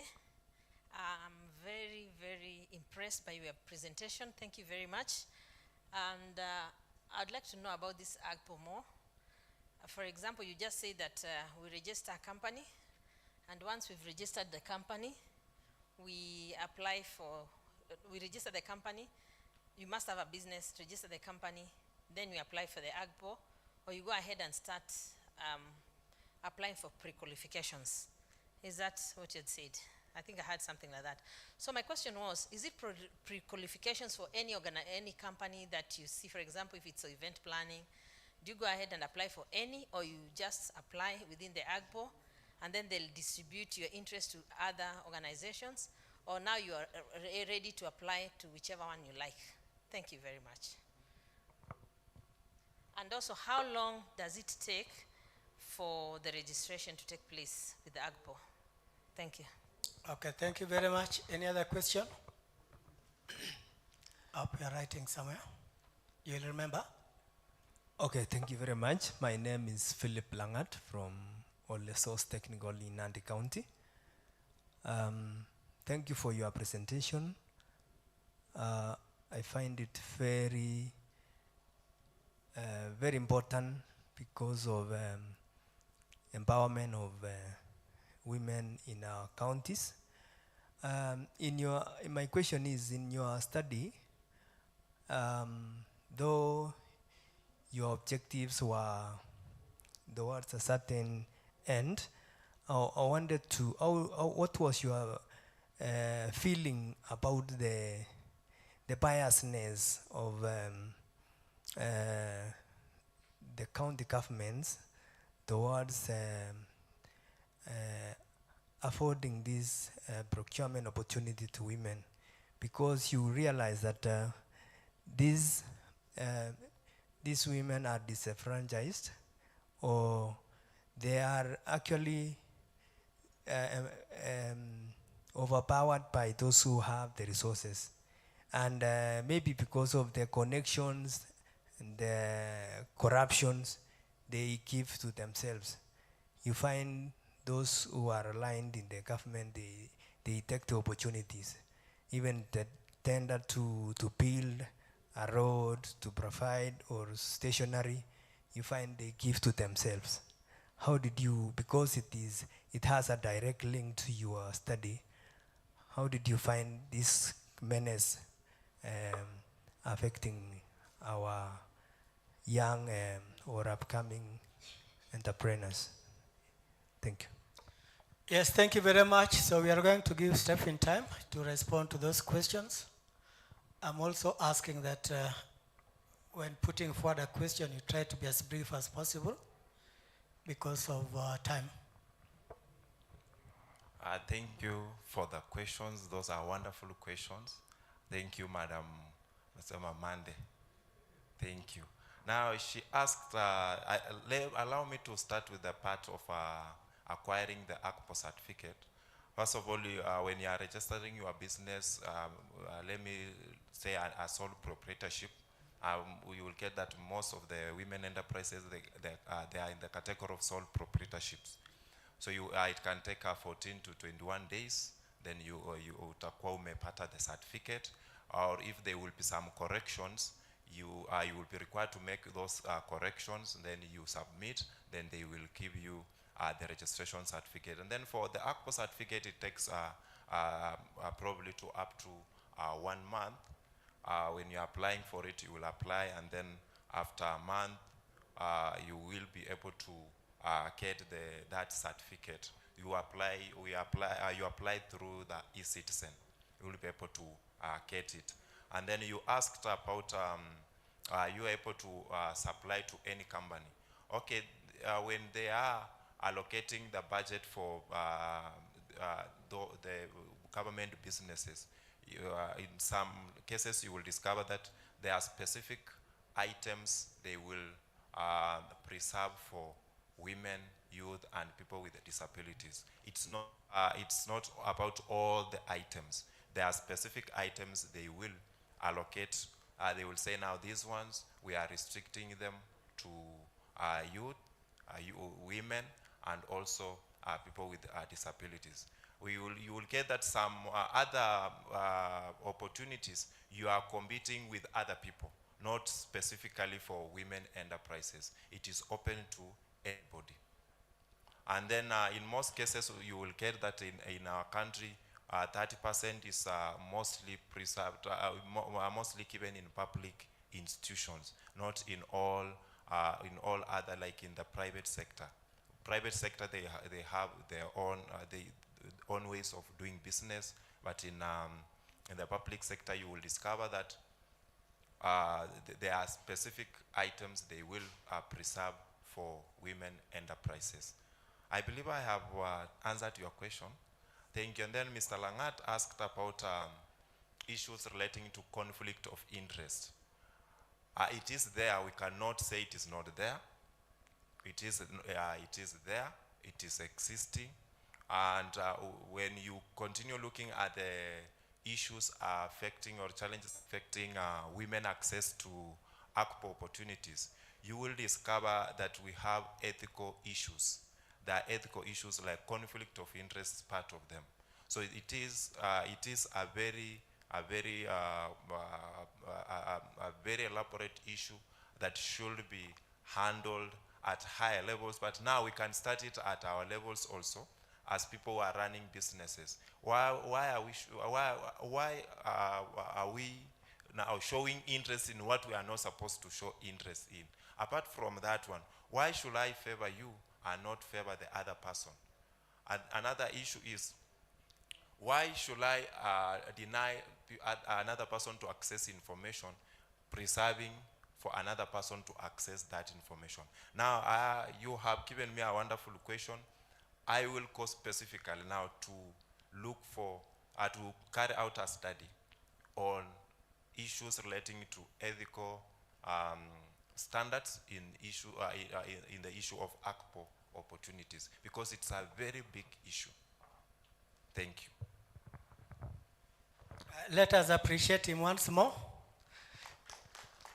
Maybe before he leaves the stage, I would want to find out from him whether he can shed light on how this paper presentation fits into the theme, into the sub-theme of this conference, where we are out to look at industry-driven curricula for quality and relevant CBET.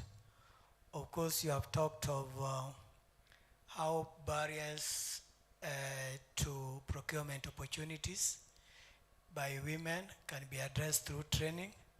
Probably you can unpack that one further so that we get to understand how this paper presentation actually speaks to the sub-theme. Thank you, sir, for that wonderful question. How we are accessing skills and applying those skills outside there. But now you will discover that in one way or another, there are people already who are outside, who are already, now they are running families. They are not able to go back to school and access the required educational required skills so that to continue with their lives. Now, when I was looking at this paper, I was now trying to figure out what if now, because we are looking at development of skills, and also we are focusing on the industry, and this is the business industry. This is the we are looking at how to expand our industry in terms of employment. Now, when we are addressing this issue and we are able to make women have the capacity, the women enterprises to have the capacity, and in one way they are acquiring skills. They can be management skills and any other skill that they can acquire. So we will be now expanding, we will be helping now the industry now to grow further. Apart from that one, we are also helping these women to empower others. They can be a motivation to others also to join the CBET in terms of acquiring skills to expand our industry. Marvelous. Thank you very much, Stephen. I think you, at this point in time, you can resume your seat. And I would like us to appreciate him once again for the good work done. Yeah, thank you, thank you, thank you. I would like to check how many presenters are in the room so that I don't lock anyone out. According to the records that I have here, we have only one more presenter. I don't know whether we may have had some more presenters walk in. Just by show of hands, let me see if you are a presenter. Okay. It therefore means we only have one more presenter who is going to make a presentation, after which we are going to call it a day. The next presenter is none other than Dorothy Waithera. Is it Nga? And she studied Bachelor of Science in Analytical Chemistry at the Jomo Kenyatta University of Agriculture and Technology. And again, she holds a postgraduate diploma in education from Mount Kenya University. Further to this, she has an experience in quality assurance in the pharmaceutical and dairy production industries. And currently, she's a trainer in the Applied Sciences Department at the Kabete National Polytechnic. Now, Madam Dorothy is going to make a presentation on industry-led training and professional development through the career-based students associations in TVET institutions. As she comes forward, we hope that she's trying to try as much as possible to link the paper presentation to the theme of this event, which of course clearly tells us that if education is the key, then TVET is the master key. And further to that, we'd also want to link this paper presentation to industry-driven curricula for quality and relevant competency-based education and training. Let us welcome him by clapping. Karibu.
So thank you very much, panelists, my fellow presenters and the audience.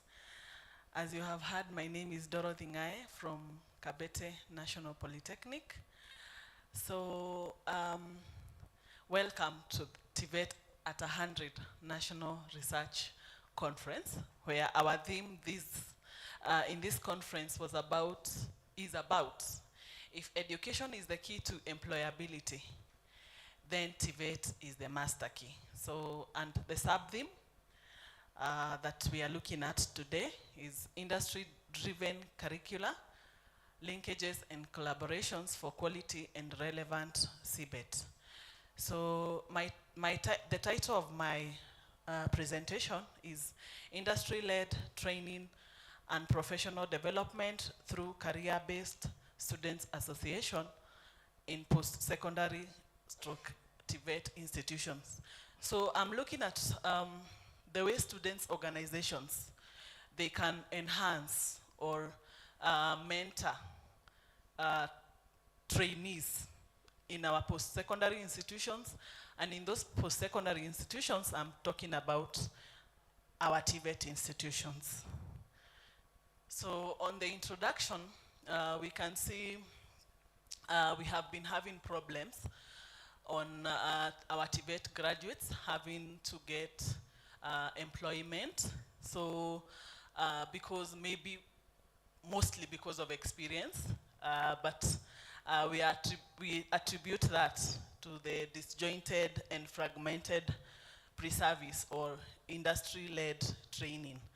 So due to this, we are moving from the knowledge-based training to the CBET mode of training, which is skills-based. So my question in this presentation is about what about using the concept of socialization outcomes through career-based associations. So that is the question I'll be trying to answer in this research. So the goal and the research objective of this study was this current study explored the cultivation of professional skills and career enhancement through the career-based students associations in our TVET institutions or else post-secondary institutions. So the research objectives were themed on placement, mentorship, and networking as the socialization outcomes. So on to the literature review. So we can see human beings generally, they are social beings. So, and they create groups. So definitely that we know from the way we live we live together and the way we are social beings as humans. We can see the Auckland University 2017, there are a number of career-based student associations, and also in our universities and in our TVET institutions, we also have career-based student associations.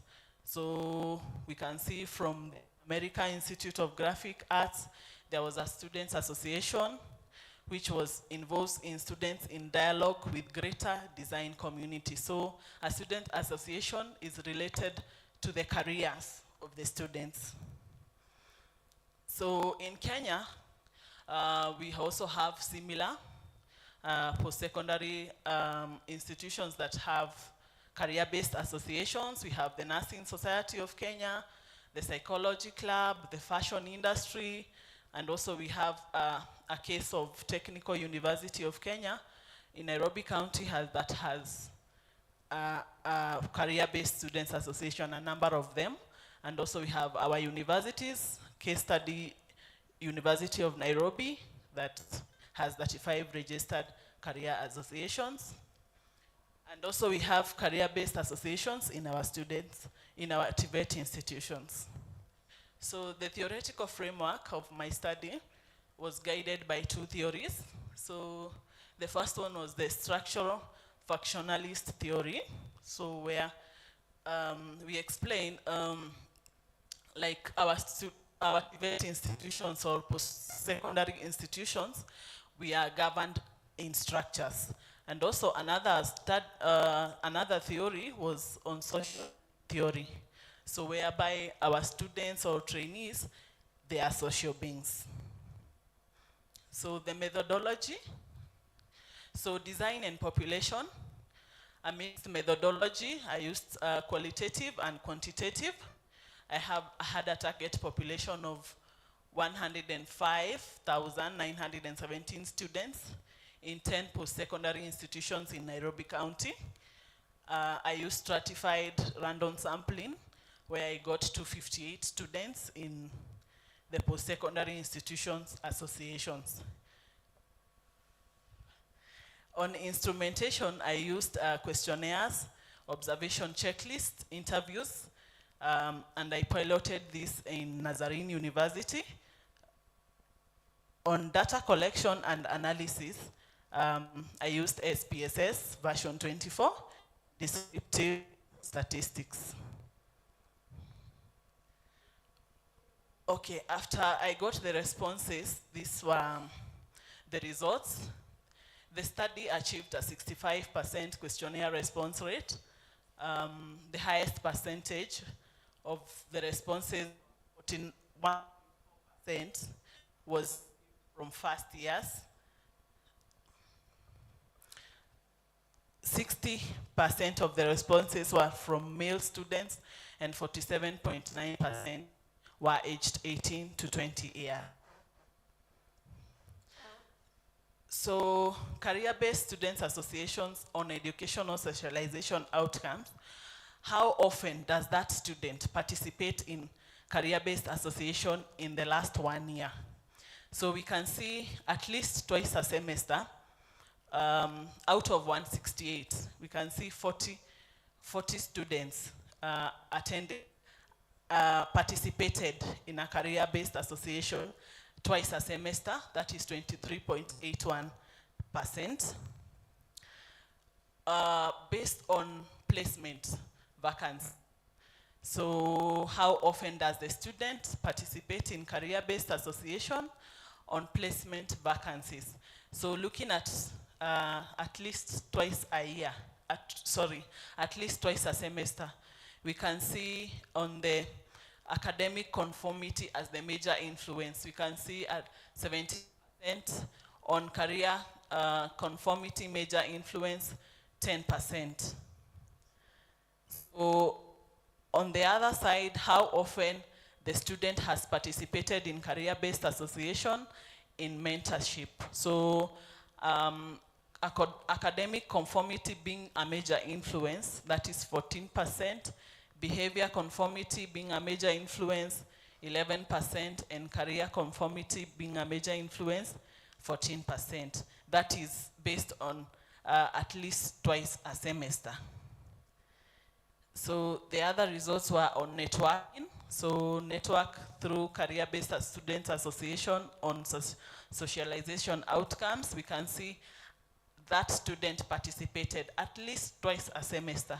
We can see self-esteem being a major influence, that is 20.5%. Academic conformity being a major influence, 22%. Behavior conformity being a major influence, 22%. Career conformity being a major influence, 20%. So those were the results. And from those results, I included the greatest educational socialization outcomes include behavior and career conformity. So that from the results that I have just presented, behavior and career conformities are the greatest educational socialization outcomes. Then there were positive educational socialization outcomes, including academic achievements. So, and also the associations provided a forum for students with similar interests and opportunities in the job market and internship, and provided feedback from the latest exposures and networks. So the recommendations after I carried out that study were the post-secondary institutions, TVETs, authorities to enhance systems that grow career-based students associations, and also another recommendation, the Dean of Students offices to encourage students to join career-based students associations. So thank you for listening. That is the end of my presentation.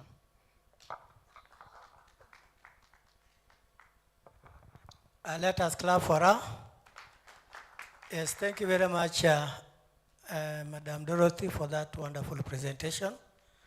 I think at this point in time, we want to get feedback from the floor by way of either seeking clarity or asking questions.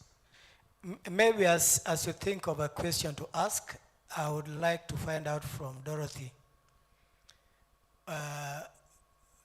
where does this study actually put the Office of Career Services that already, exist in the TVET institutions?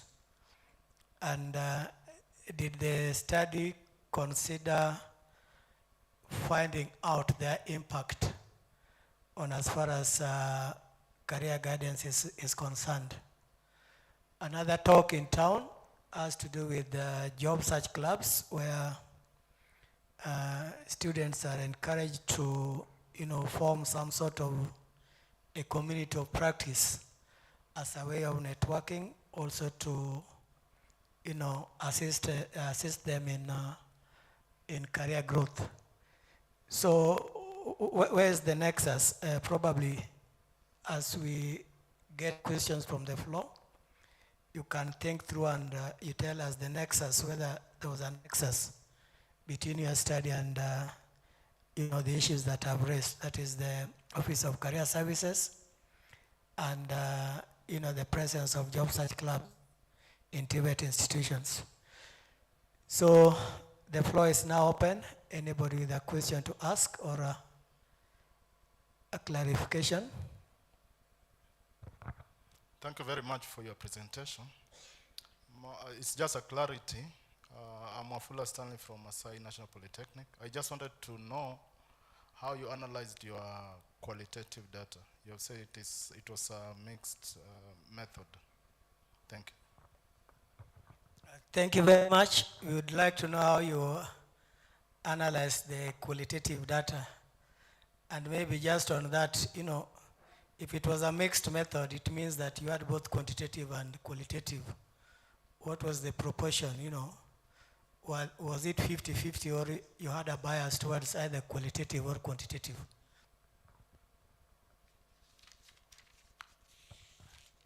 Thank you very much for the questions. I'll begin from the career services offices in our TVET institutions and the job search clubs that are coming up with networking for job searching. So my research was not anyhow connected to the job search clubs, so I never used that route. And also maybe I didn't access the career services offices, so that it was not connected at all.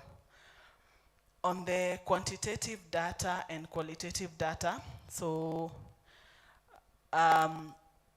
with the numbers, I have the quantitative data. So like when I did the research and analyzed, but now I think I was not able to display the qualitative part of it. Thank you. Let us appreciate her once again. Thank you very much. Further questions? Thanks, Dorothy. I think this is, I must confirm that this is very relevant currently, given that most of our students in most of our institutions are actually making career choice based on peer advice. But my three clarifications are technical, based on methodology of your study. One, you indicated that you had used different, you used random stratified, right?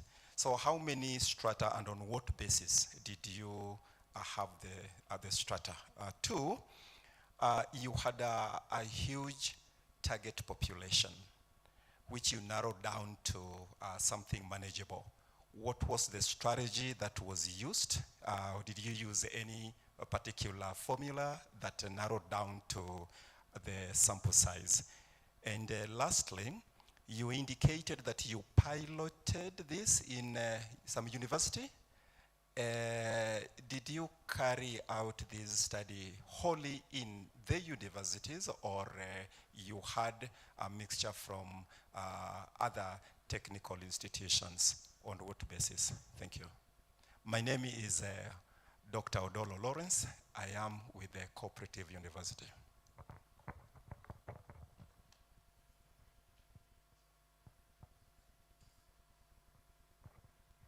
Okay, thank you. Can you respond to that?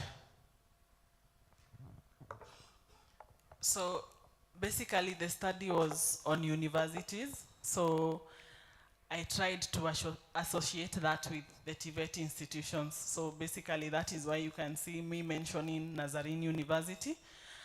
On the second question about, the target population was very high. So I narrowed it down to 258 students. On the formula that I used, I'll go check. Yeah. Okay, thank you very much. Thank you very much. Next question. Okay, thank you, Madam Dorothy, for your presentation. It is, I wanted to applaud the fact that these career-based associations is actually a platform that will boost the career service. Even though we have an elaborate career guidance or document, it will boost this because you will find that the students or the trainees have different capabilities. They have different character-wise. They display different character and they reach into amicable discussion in their networks, and this actually will boost. So if you take it seriously, I think this one will also enhance our employability and as well as career improvement in our institution. Thank you very much. Thank you very much. I think that was just a comment to add more meat to the work that you have done. But as I sat down, I thought of interrogating your work just once again. You talked about a questionnaire return rate of 65%, according to the presentation you made. Why do you think that, because that was not a very impressive response, probably we expected a return rate of maybe 90 plus or over 85%. Here you are talking about a questionnaire return rate of 65%. What do you think may have caused this kind of questionnaire return rate?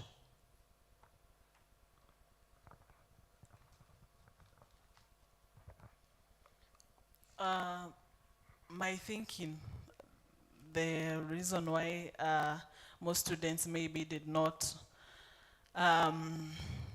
return, as in they did not answer the questions, maybe because of the careers, okay, the mentorship in their, maybe in the careers that they are taking, or else, for example, if the return rate in the first years was more compared to the second years and third years, so you'd rate the first years as more enthusiastic in their careers, and then maybe second year, third years, they are not even sure if the choice of their career was right. So I think that is why the response rate was low. And also, maybe it's an improvement maybe we'll do in our institutions to continue mentoring our trainees, so that, and also incorporating industry experts during training so that they can understand whatever they are required to do or expected to do once they leave the training center to go to the job market. Thank you.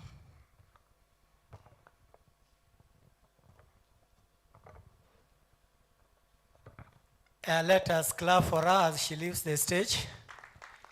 Yeah, thank you very much, Dorothy, for that presentation.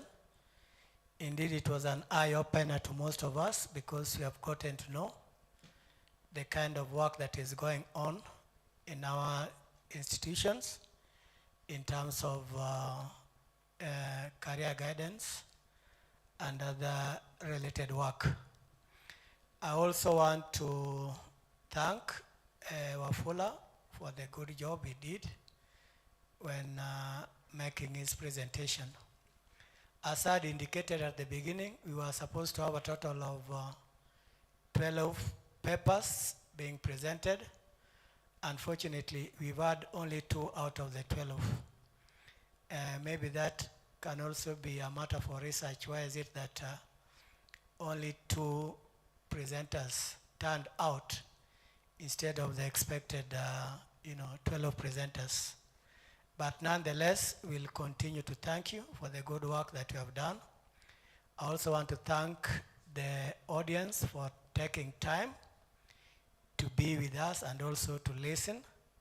I also want to thank all those who have asked questions, because that was a form of receiving feedback from the audience. Since time is not on our side, it therefore means we'll stop there. But I think I will not stop before also thanking the media that have been with us here since morning for the good work that they have done. We believe that even after this, they'll continue to popularize the call in terms of changing perception towards TVET, because this is an assignment for all of us. And as it is always said, whatever we are doing now, definitely we are doing for generations and generations to come. I've been told that the session that was supposed to follow after this may not take place because of time, but it has been pushed up to tomorrow, the first thing in the morning. So you are being requested that even as you break today, tomorrow you try as much as possible to be in the institution. By 8, you come to this main hall so that a general plenary can actually be held by way of reviewing what should have been reviewed today. I would also want to take this time to inform you that there is tea after this. Once you leave this place, feel very free to go to where we took our tea in the morning. So I think we'll have to stop there and probably request any one of us who is feeling religious enough to close for us by word of prayer. Somebody who can do for us a closing prayer. And thank you. Thank you so much. Not that I'm too religious. But I just want to echo one thing. At least this breakout room had even better representation. 2 out of 12 was much better. I was supposed to be moderating breakout 2, which had a 0 turnout rate. At least you had 60%. Let's pray. Our dear Heavenly Father, it is always a nice feeling, homely feeling to be in your presence. We give you thanks and we glorify your name, because it is only your name that is worth glorifying and giving praise.